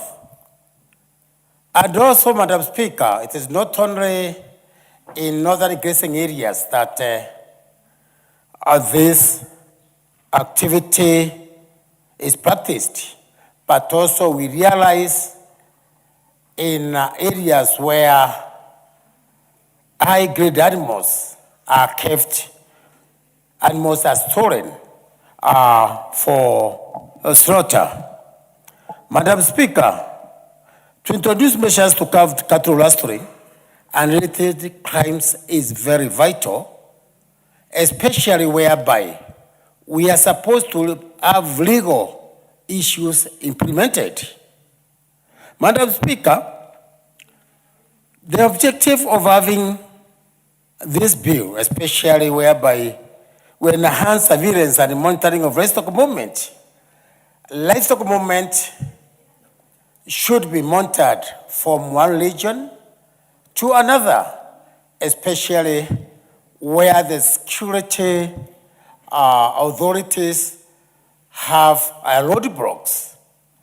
We also realize that most of the livestock stolen are transported at night, and it is the duty of the security to stop or either any livestock movement at night.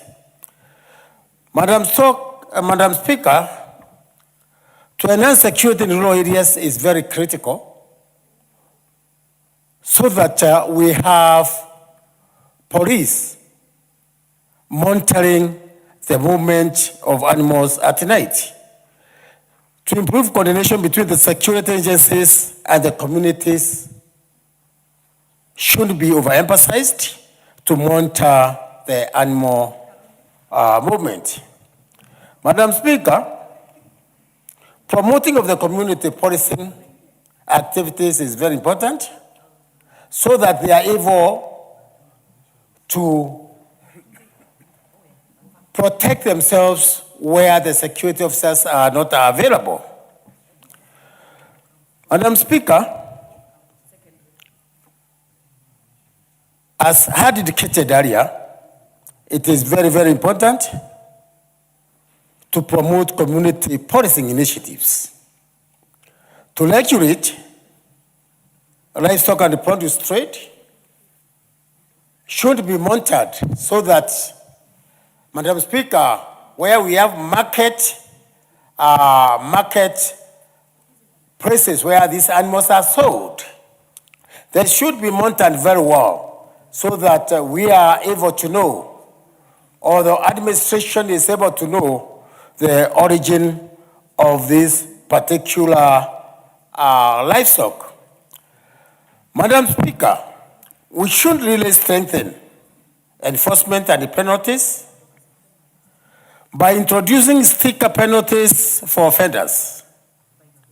Very strict penalties, Madam Speaker, should be imposed, especially long-term jail, or we have where we have fines that they may not afford, so that other communities, other cattle rustlers or thieves are not able to leave the jail and practice the same.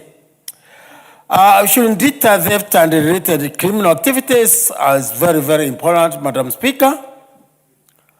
We have also to promote the use of technology, encourage livestock identification system in G-tagging, Madam Speaker, a tracking system, a branding, makes it very easy to identify those animals whenever they are found in the market.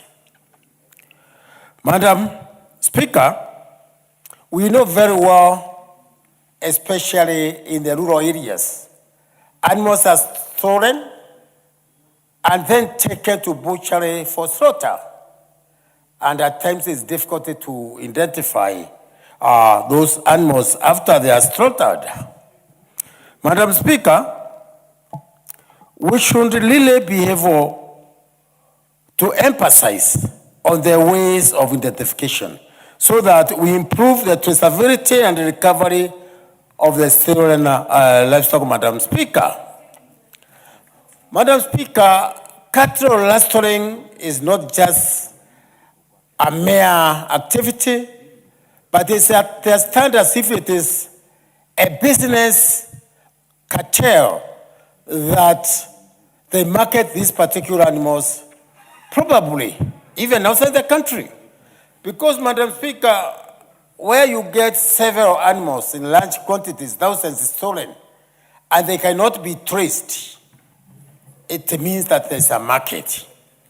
Madam Speaker, it is very, very important that the market of these animals should be identified.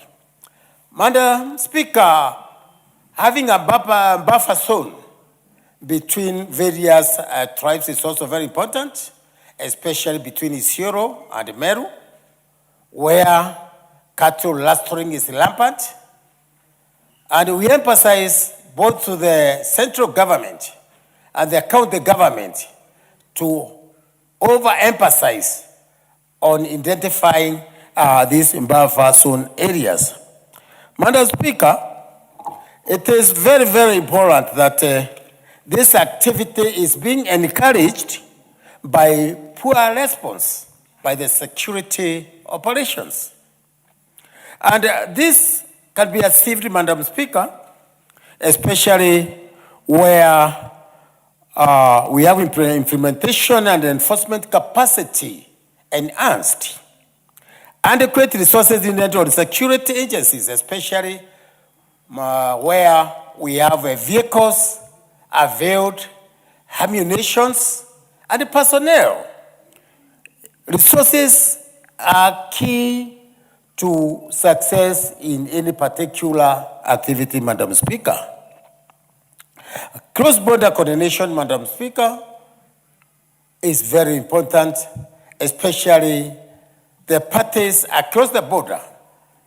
They have to coordinate extremely at a high level that both parties on both sides of the border are able to coordinate. We know technology is responsive, Madam Speaker, but the cost of technology adoption is very important for security reasons, mainly because the livestock that's owned by these people is very, very important. Madam Speaker, let me take this opportunity really to concur with this particular bill. Thank you very much, Madam Speaker. Member for Samburu, Honorable Pauline Lenguris. Thank you, Madam Speaker, for giving me time to add my voice to this important, very important bill, Madam Speaker. Being a member coming from the pastoralist community, I think for us, Madam Speaker, this is a very important bill. A very important bill to regulate the livestock sector, which had experienced a lot of challenges and problems, conflicts for a long time. Madam Speaker, this bill is going to harmonize the livestock sector because we have had a lot of challenges and a lot of conflicts between the communities. This specific bill will bring prevention and combating and eradication of animal theft, which has promoted insecurity and a lot of instability amongst our communities. Madam Speaker, we have had a lot of conflict, inter-community conflict, because of animal theft, and we are in the process, we have lost so many people, Madam Speaker. If I take as an example of Samburu, Madam Speaker, we have had a lot of communal conflict along the Suguta Valley and communities bordering Suguta Valley in Samburu. These communities have never gone even for one moment for a raid in the valley.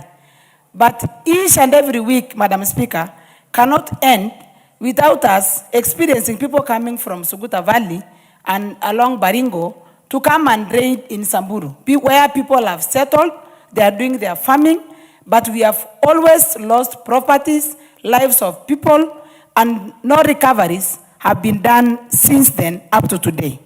Madam Speaker, I think if animals from every county are branded and labeled, such that if an animal goes to a cross-border county, it can easily be identified and it can be returned.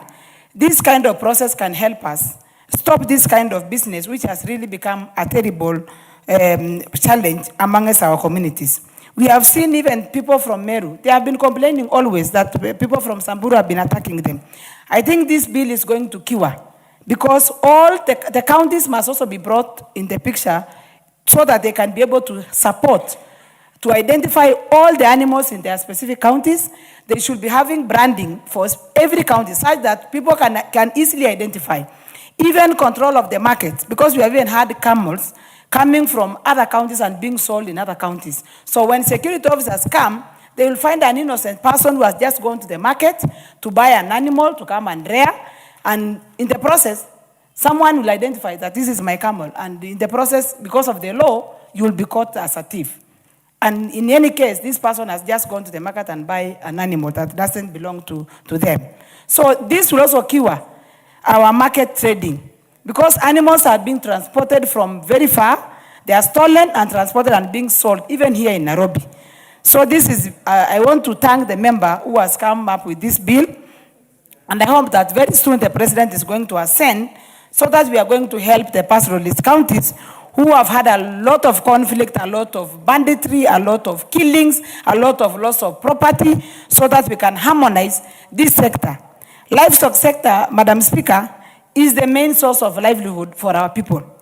And if the government cannot come in to support in regulating this sector, I think we are going to get a lot of problems, as what is we experiencing now. Counties blaming each other, people coming from different places, killing others, going with the livestock and leaving others who are very innocent in a very desperate situation. There's an operation, Madam Speaker, going on to recover stolen livestock from Meru in Samburu. We are not against the security operation that is going on, but I want to ask the security officers who are conducting the operations to do the operation in a way that it's humane, a way that respects human lives, because it's not everyone who has gone to steal.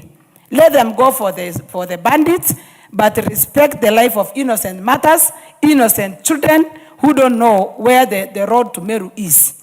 I'm sure the security officers should know how to locate the bandits.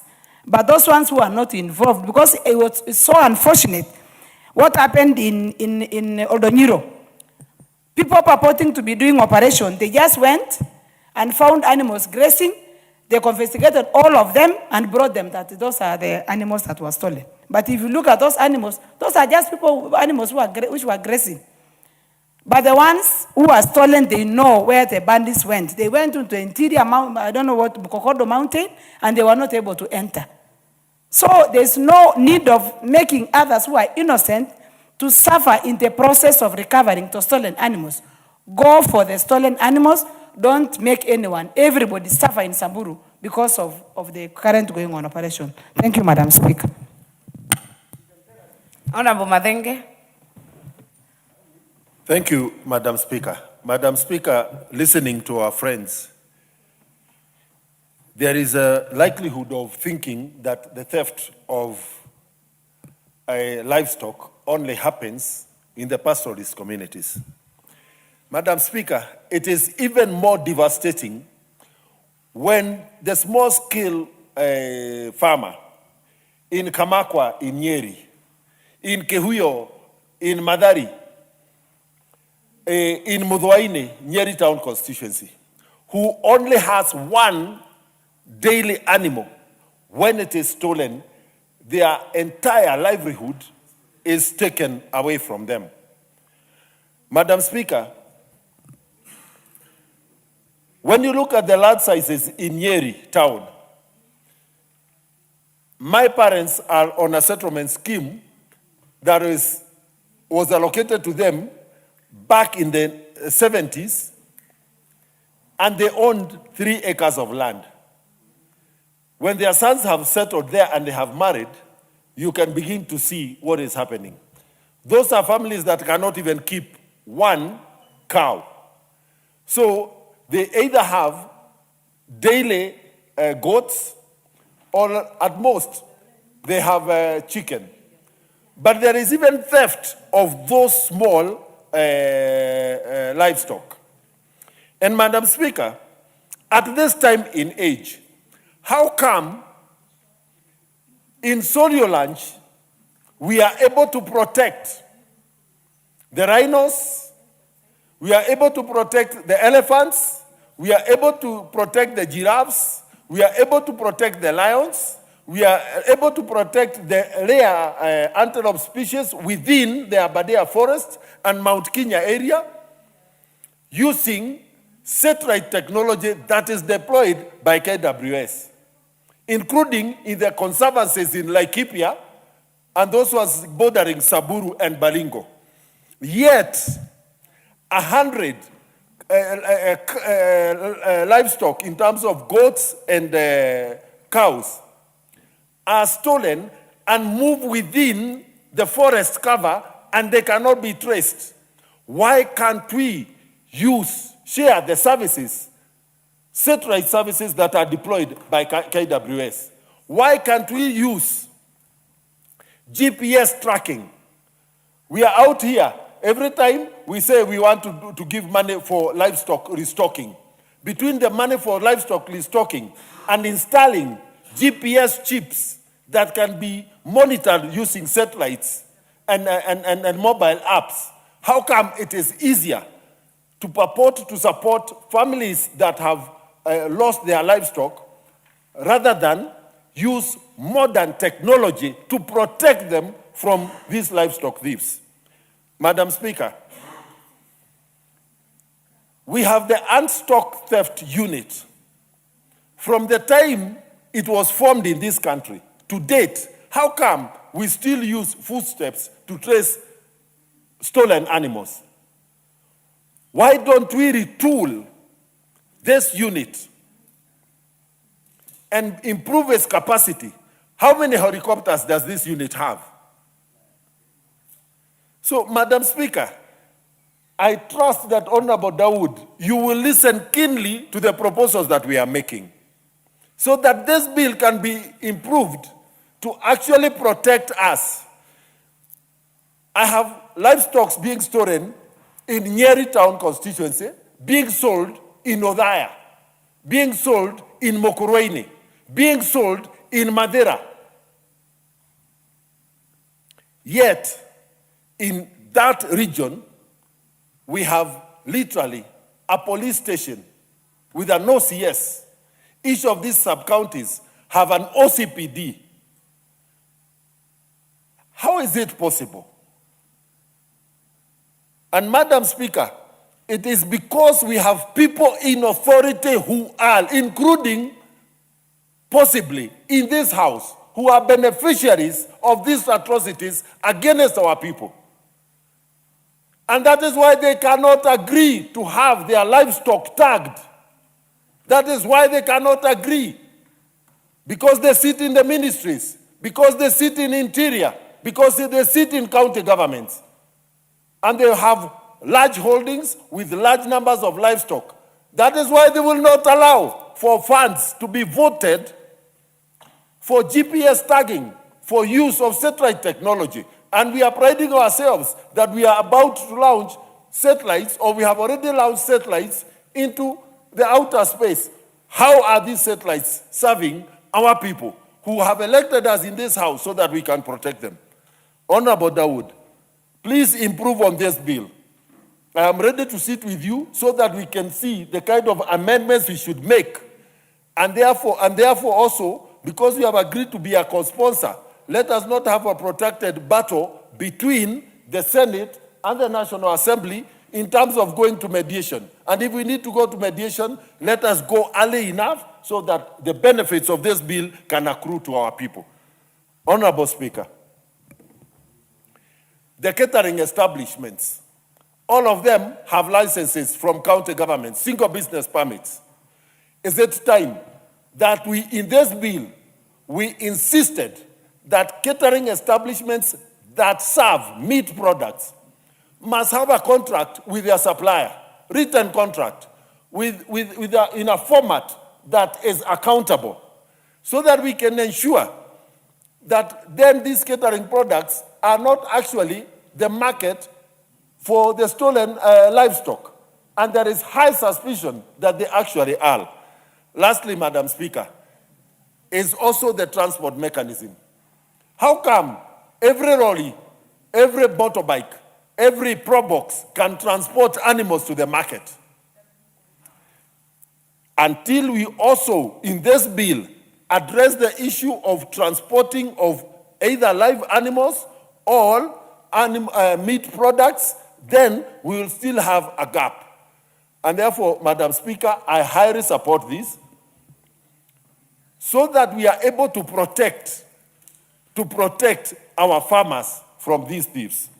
Lastly, Madam Speaker, when you take away the livestock, the entire herd of a family that was relying on that herd for their livelihood, is that not economic crime?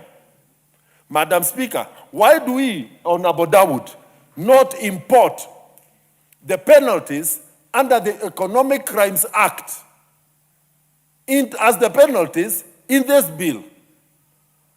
And therefore we must leverage the existing laws so that the crimes committed here, irrespective of whether it is for the for the family with a single cow in Nyeri, the theft of that single cow equals the theft of 100 head of cattle or 1,000 head of cattle in Masailand or in Samburu or in Northeastern. Madam Speaker, I support. Very well. Member for Magarini.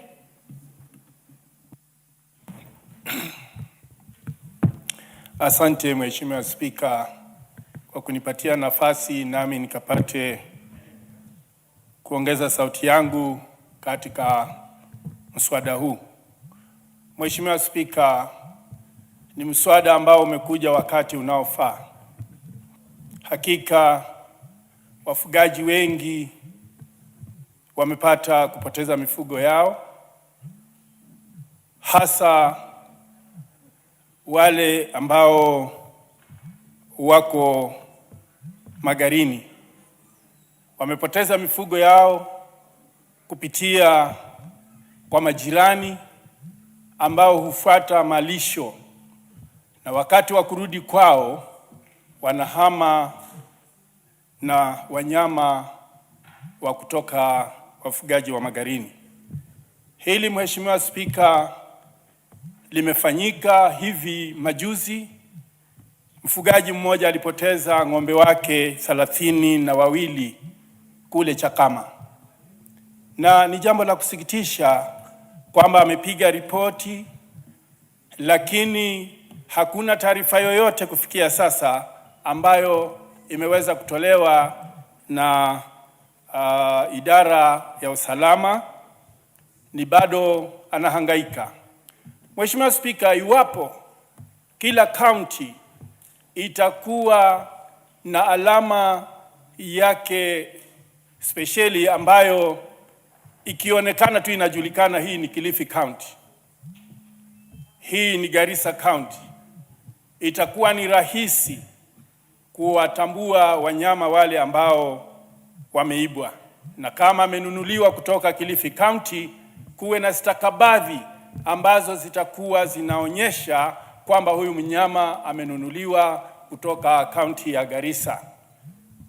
Mheshimiwa Spika, alama hizi ambazo ni za kutambulisha wanyama ziwe ni alama za kudumu.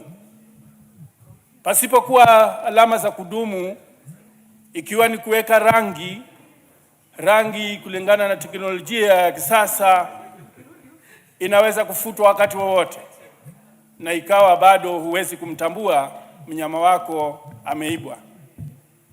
Ijapo kwetu kuna vile tunaweza kuwatambua wanyama, ama hata wanyama wanaweza kutambua mfugaji wake kwa majina. Nikitoa mfano, kuna mfugaji mmoja ambaye ameibiwa mnyama wake na akaenda akampata kichinjoni. Akaulizwa, umemwekea alama gani? Naye akasema, mimi sijaweka alama yoyote, lakini twende pale kando, kisha mimi nitasema maneno na huyo mnyama atakuja mwenyewe hapa. Walipoenda kando kweli, alipoongea yale maneno na kumwita yule mnyama alitembea mpaka pale akasimama. Naye akawa ameshathibitisha hiyo. Kwa hivyo Mheshimiwa Spika, Mheshimiwa Kombe, ni majina na ni ushirikina? Si ushirikina. Ni majina tu. Ni majina, si ushirikina, si swala la ushirikina. Kwa mfugaji ambaye yuko na tajiriba ya kutosha, wanyama wake wote anaweza kuwapatia majina na akawa anawaita na wanakuja sawa na vile ambavyo yeye mwenyewe amewazoesha. Kwa hivyo Mheshimiwa Spika, mswada huu naona hata tumechelewa kuupitisha. Tuupitishe haraka iwezekanavyo Iwapo kutakuwa na marekebisho, tuweke marekebisho ambayo itakuwa ni ya kusaidia wafugaji nchini Kenya. Kwa hayo mengi, Mheshimiwa Spika, ninaunga mkono mswada huu. Very well, member for Chuka Igamba Ng'ombe.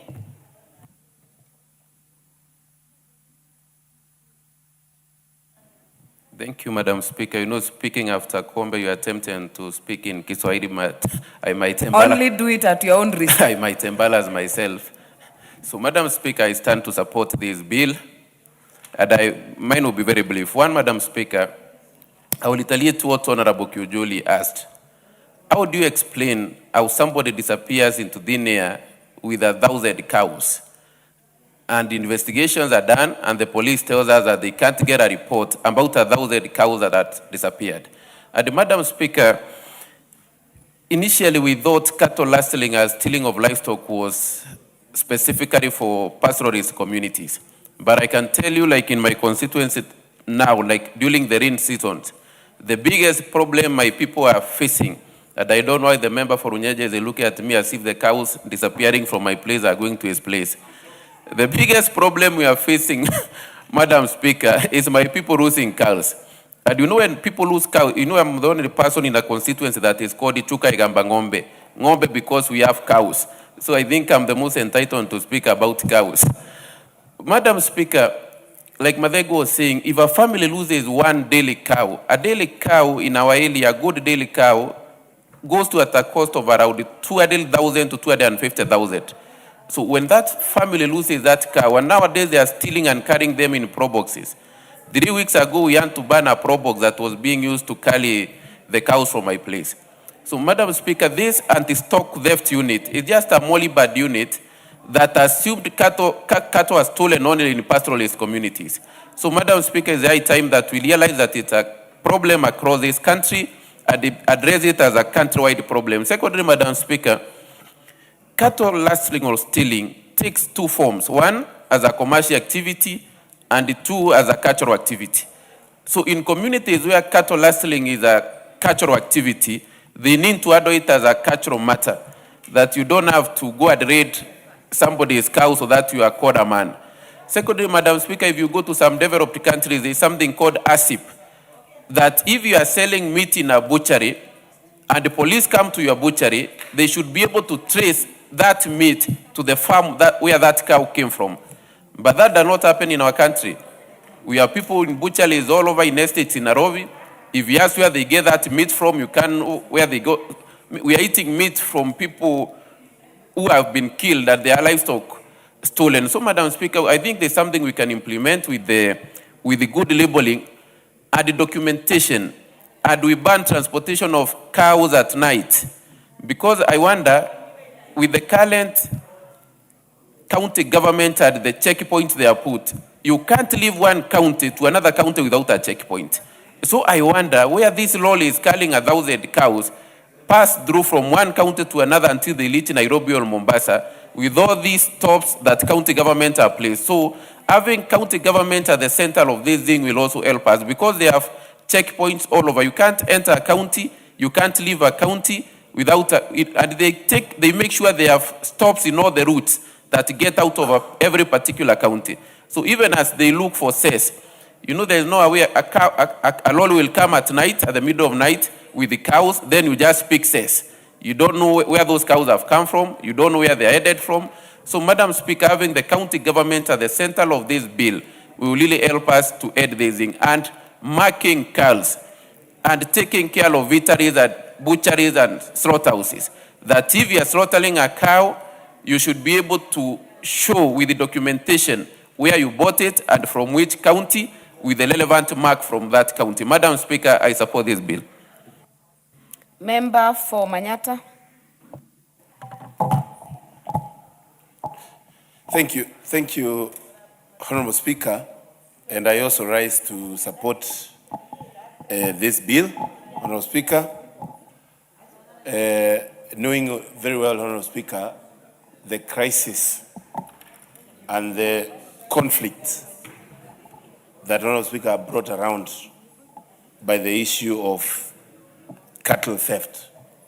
And Honorable Speaker, we have actually seen a rise in theft of livestock in areas such as Meru, that really, Honorable Speaker, used to be very calm.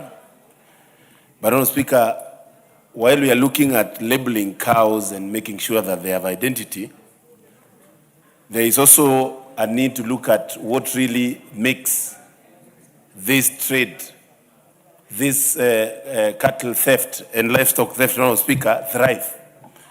And Honorable Speaker, this is actually a cartel system that is well oiled, well connected, and Honorable Speaker, also politically instigated in some places.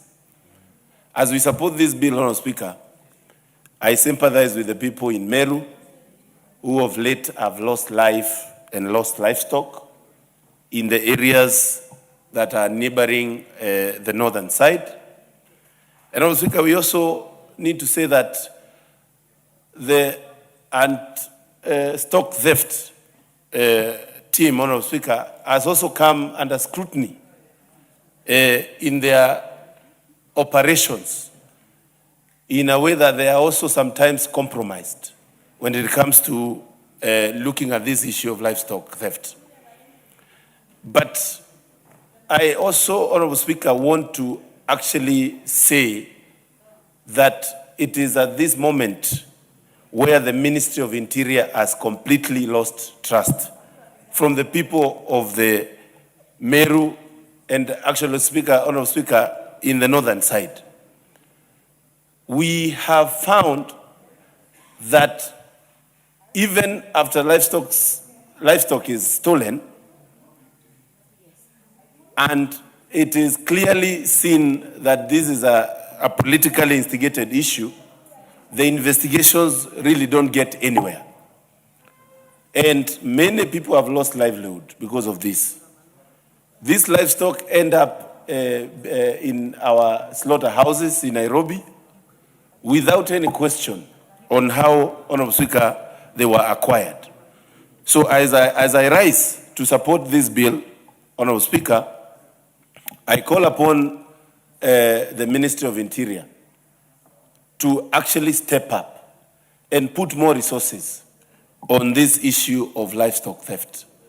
Honorable Speaker, I also say that it is also not fair that every day, Honorable Speaker, we have seen the misuse of police force. We have seen police force being used in demonstrations, Honorable Speaker.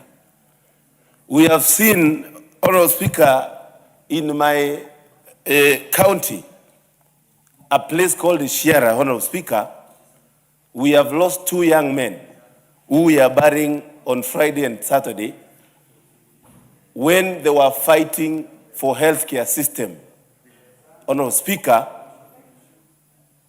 in a Shiara Level 4 hospital that is actually on the knees. These young men were shot by live bullets, by police, Honorable Speaker, and they were killed. And Honorable Speaker, those families today are crying. Over 10 bullets, cartridges were collected by the IPOA people. These are the same police officers that have allowed livestock theft to thrive in this country because it's profitable and it is making some people very rich. Honorable Speaker, I wonder what the minister and the CS Interior can tell this House when it comes to misuse of police officers. We have seen the use of police officers against political rallies that are very, very calm, Honorable Speaker. And we are here saying that the same police officers are unable to protect cattle and protect our people in Meru and other places, in Baringo, when it comes to their livestock. Honorable Speaker, I call upon, and many members will support me only that we know the status of this House. We should have impeached the CS with immediate effect because he has failed on his duty. The CS should not even be speaking when it comes to issues to do with security. Kawanjiko, what is It out is of a order? shame. It's a big shame, Honorable There is Speaker. a point of order. Because, Honorable Kawanjiko. Speaker, this House needs to actually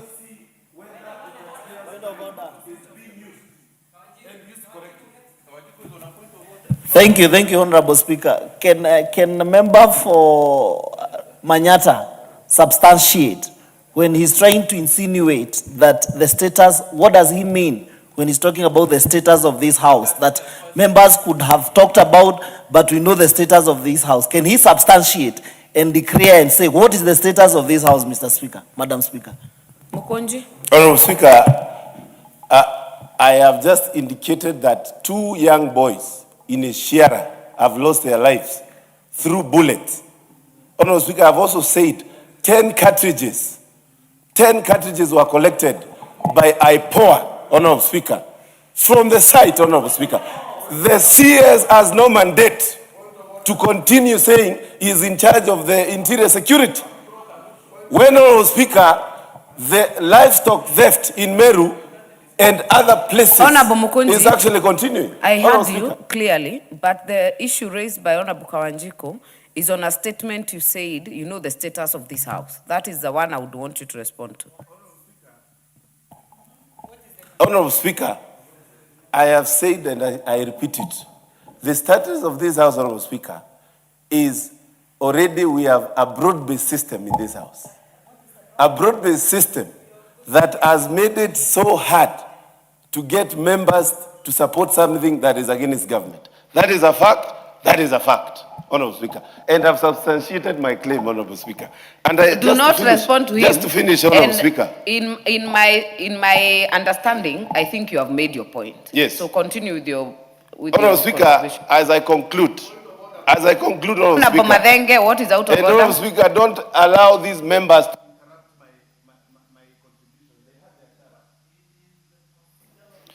Madam Speaker, it is the requirement of this House under the standing orders for relevance. Madam Speaker, what is the relevance between the Honorable Mukoji going to a public rally and the livestock bill? or Honorable milk products member bill? for Nyeri Town, that one you're not being fair at all, because I don't know, he's in order to talk about things that are happening in his county and in his constituency. So I would say, Honorable Mukonji, take your time, keep to the rules and the standing orders, but so far, I think you're doing not so bad. Honorable Speaker, you know, my good friend from Nyeri Town should not show some sort of a lack of Do knowledge not of this answer house. the member for Nyeri Town. Continue. Honorable Speaker, as I conclude, I just want to say that this House has the teeth and has all the mandate to ensure taxpayer resources. And Honorable Speaker, every bullet that is used against a Kenyan is bought by our own resources. Honorable Speaker, every gun that a police officer holds and shoots at a Kenyan, Honorable Speaker, and I speak from a point of pain, Honorable Speaker, because I was on the ground to see those people from Esiara and what really they were looking for. They were just saying their hospital is in a horrible situation. They were calling upon, Honorable Speaker, the governor to act. And Honorable Speaker, whoever instructed those young boys to be shot, today we are not yet knowing what happened. But Honorable Speaker, I'm saying we need to actually crack the whip on the cabinet secretary. And we must call him to order, impeach him, or discipline him accordingly, Honorable Speaker. Because this House has the power to do that. But we have allowed, Honorable Speaker, every single issue that is of security.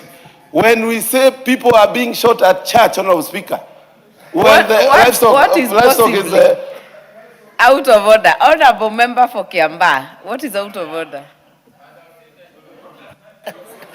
Thank you, Madam Speaker. I'm asking the member for Manyata. He knows the rules and regulations of this House. He cannot be insinuating that the Minister for Interior or for the Interior need to be impeached. And he has not brought any motion in the floor of the House to discuss the conduct of the Minister for Interior. But he cannot be insinuating and speaking like he's speaking in Alali, and he knows the rules and the procedures of this House. Can he bring the motion and find out whether we are going to support the motion or not? But don't try to to discuss somebody who is not in the house, Madam Speaker. Bring them. There is no one on the floor, honorable members. Why are you raising point of order? Honorable Mokonji is actually done. So there is nothing out of order right now. And there is no one on the floor. And I say that because if I listen to Honorable Mokonji, he did not say we are impeaching. He said we should. And everyone has their say, honorable members. And you cannot prosecute an impeachment the way he said it. It's not an impeachment here going on, and we know the process. Honorable members, if there is a motion, I am sure you will have your say if there is a motion on the floor. Honorable members, the time for this bill is up.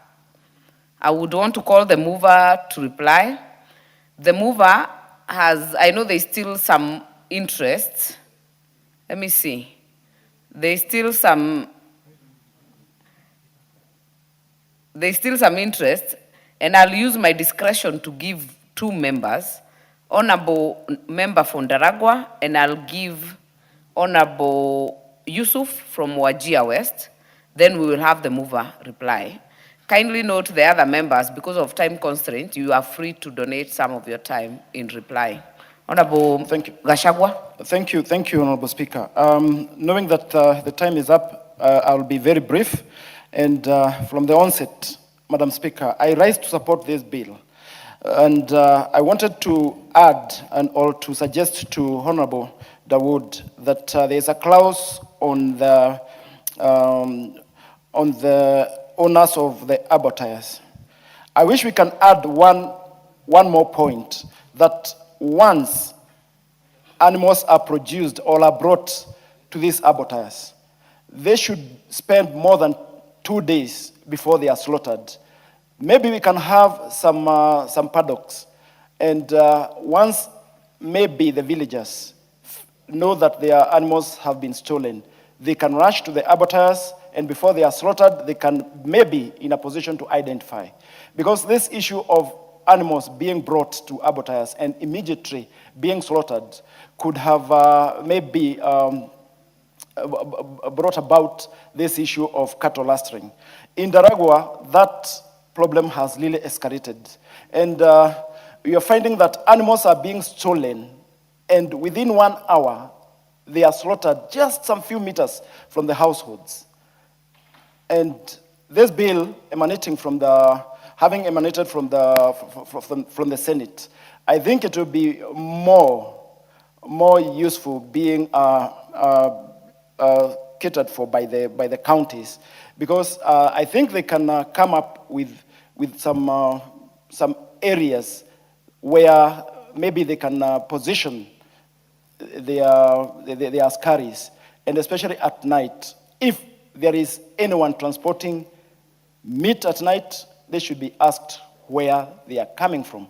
So instead of just saying that animals should not be sold between 6:30 and 6, let us also have that additional point of saying that before an animal is slaughtered, it should be, first of all, be held for, say, 1 or 2 days, so that if anybody is claiming the animals to be theirs, they can go, if animals are stolen, they can go to these slaughterhouses and maybe identify the animals. Thank you, Madam Speaker. Very well. Member for Wajir West. Thank you very much, Madam Speaker, for giving me this opportunity. In fact, I want to support from the onset this crucial bill. Madam Speaker, I'm from a constituency where animal theft is rampant in Kenya. As we speak today, my camels have been stolen just recently and held in Laisamis County by bandits. And I have done everything, even going to the CS to go and request for help. Even the police were not able to recover that animal. It even went to a situation where police recovered around 6 herds of camel, brought it to a police station, and the bandits came back, opened fire on that police station, and took all the animals away, and nothing has happened up to date. This kind of animal theft, Madam Speaker, And the cure, the Honorable Member, Honorable Dawood, is trying to cure, will help in a very great way, in a great deal. First, the animals will be traced and known from which region, where it came from. Number two, if there is a disease control, it can also be known which part of this country has certain disease, including the foot and mouth disease, and can be treated. Madam Speaker, it's also important to note that tracing these animals are stolen, slaughtered, and brought to a butcher without having a proper records. If the traceability of these animals can be identified, the records can be found in each and every butchery, and the person who brought that animal can be identified in that particular area. Madam Speaker, with those few remarks, I want to support this bill, and I want to donate 2 minutes of my time to Honorable Zalango. Honorable Member for Wajir, you totally cannot even purport. You are not the mover. You are not the mover of this bill. But honorable members, I still see there is quite some interest on this bill. Allow me to give Honorable, no, not Jalango yet, Honorable Karemba, but we keep it very short so that we give the mover enough time to reply. I'll give Honorable Karemba, I'll give Honorable John Paul, because I know also the issues around Meru and Isiolo that are happening. I will give MP for Borabu, and finally Langata. Take 2 minutes each, then I'll get back to the mover. Thank you, Honorable Speaker. Thank you. I would like to support this bill from the onset, Honorable Speaker, and say that losing one cow or even one goat is a loss so big to bear for any family. But Honorable Speaker, I have reservations about them that are trying to put it like it is a cultural thing for animals to be stolen and for us to be comfortable that it is a cultural thing. This country is a country where we have rules, and it is criminal to steal. So them that steal animals in the name of cattle rustling, terming it as a cultural activity, I would say, Honorable Speaker, that it is wrong and it is criminal.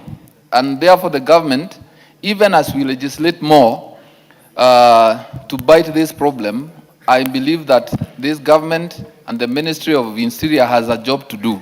And I say this because from Embu we neighbor the county of Meru, and every day nowadays cattle rustling has become a menace in that place.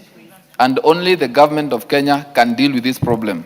We have had success stories of it being managed, the cattle rustling being managed in other areas in the country. And therefore, it can still be done in the county of Meru and the other places where it is still happening. So, Honorable Speaker, even as we put in place more laws, it is not that we do not have a law in Kenya that should deal with that. So, Honorable Speaker, I support, and thank you. Mwirigi, 2 minutes. Thank you, Madam Speaker. Madam Speaker, also I stand to support this bill. Madam Speaker, this bill has come the right time when the people of Meru County, Madam Speaker, are suffering cattle rustling.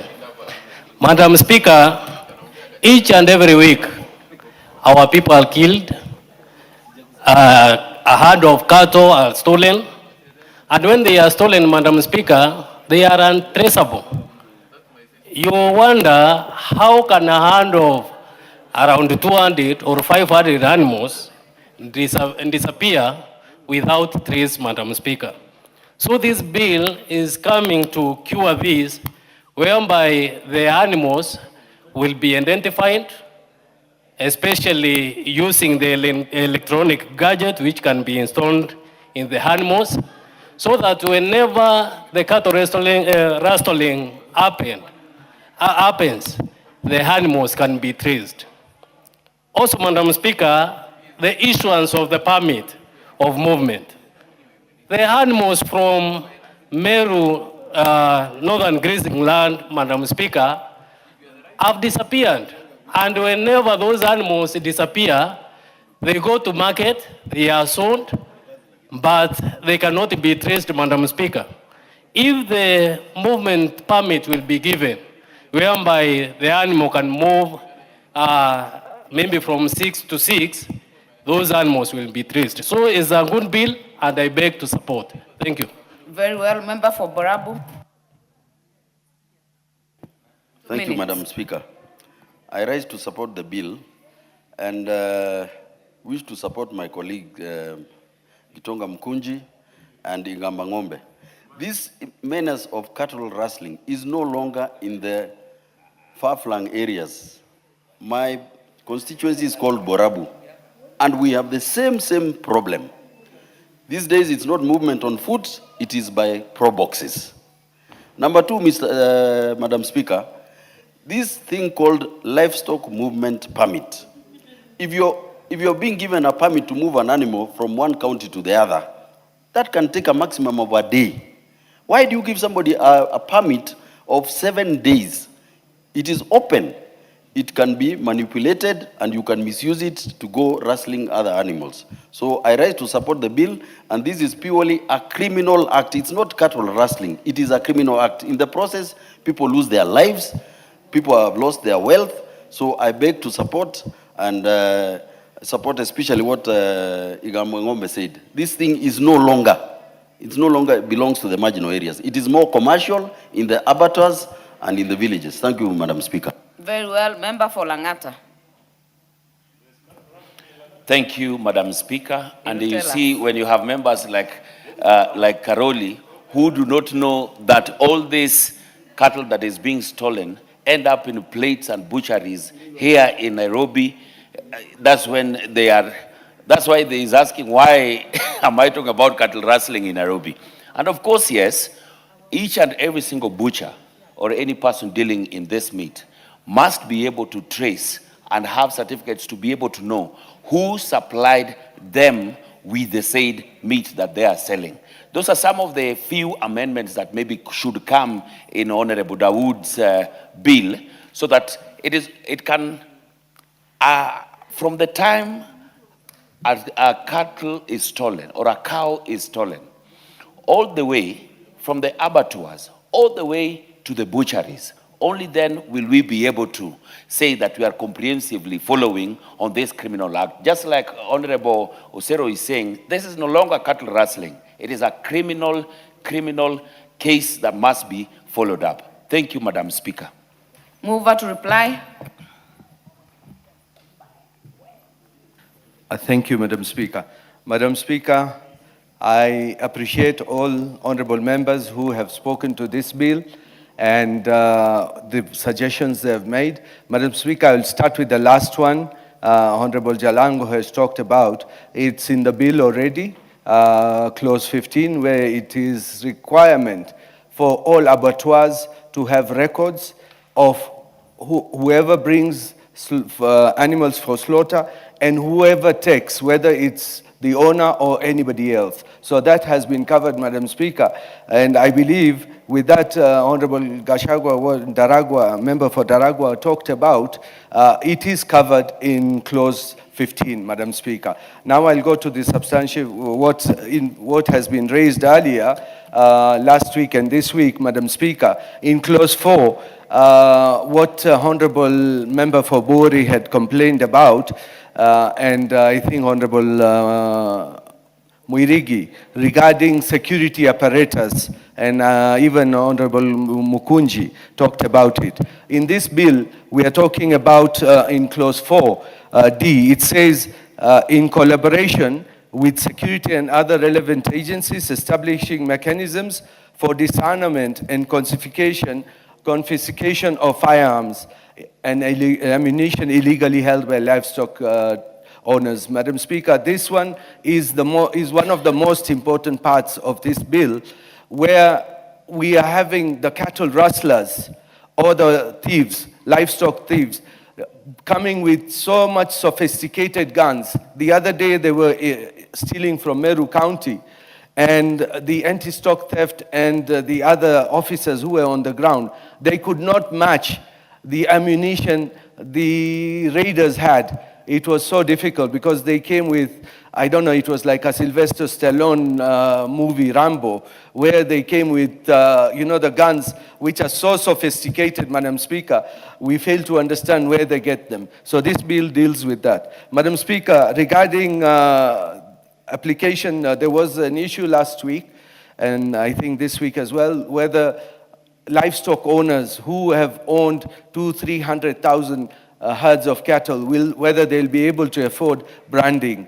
I think, Madam Speaker, this bill had talked about it regarding that county governments, the CEC, would take care of that. That was in 6C, clause 6C, where it said that the brand would be accompanied by a prescribed fee. But the committee has gone further. The committee has rejected that proposal and said, because there is a proposal in clause number 36, that is 2E, where it says that there will not be any charges at the county governments, but there will be charges and fees to be paid to the registrar under the Act, which will now minimize. Madam Speaker, it is not per livestock, it is per brand. So that means it is not a money bill, Madam Speaker, because that was the question as well. So this is not a money bill, Madam Speaker. So there should be no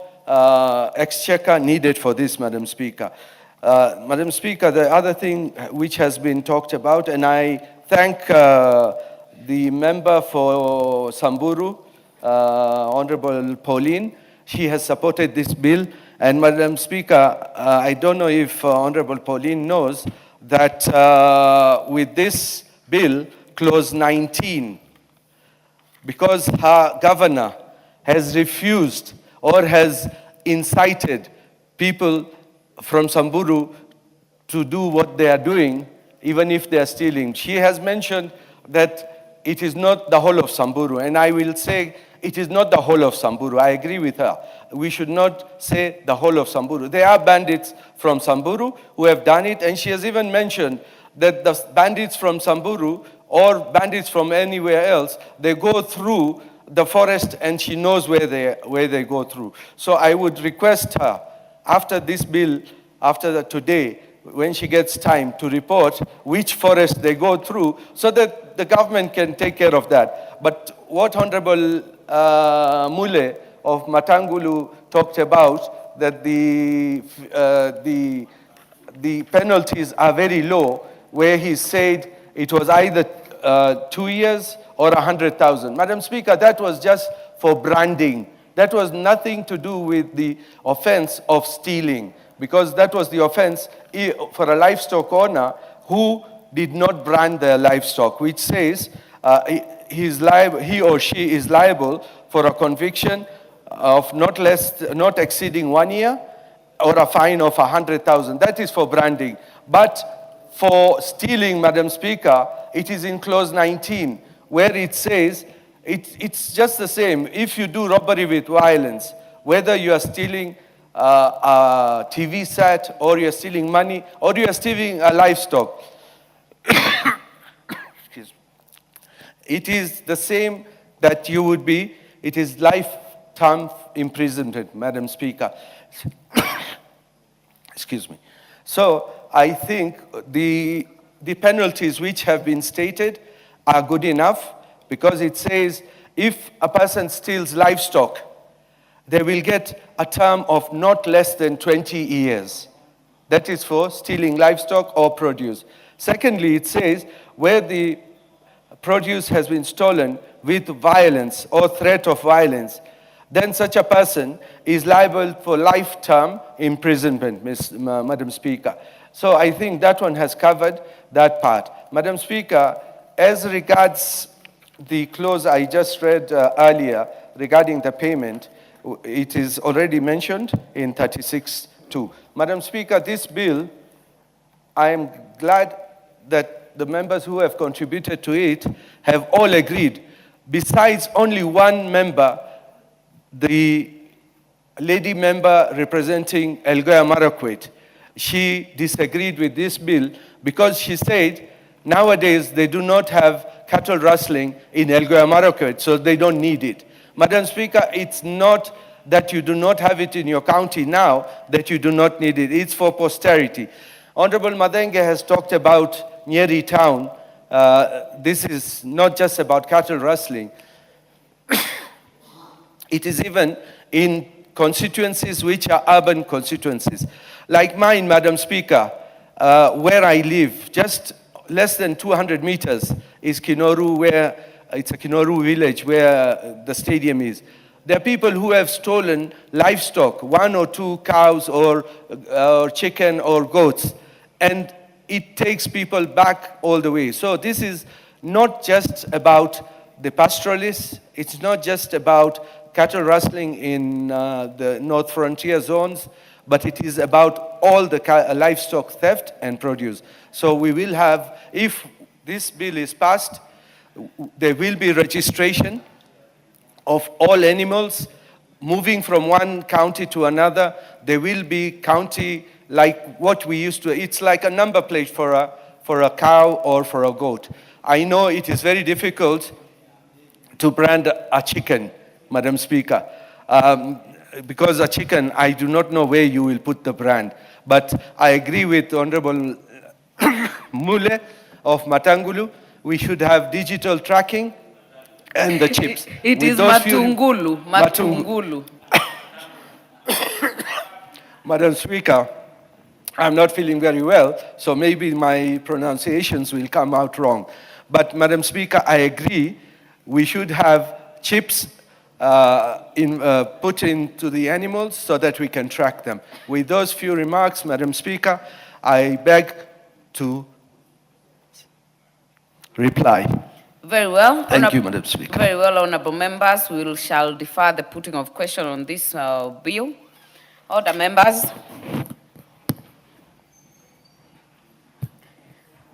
Honorable members, and the time being 1 p.m., this House stands adjourned until today in the afternoon, 22nd April 2026 at 2:30 p.m.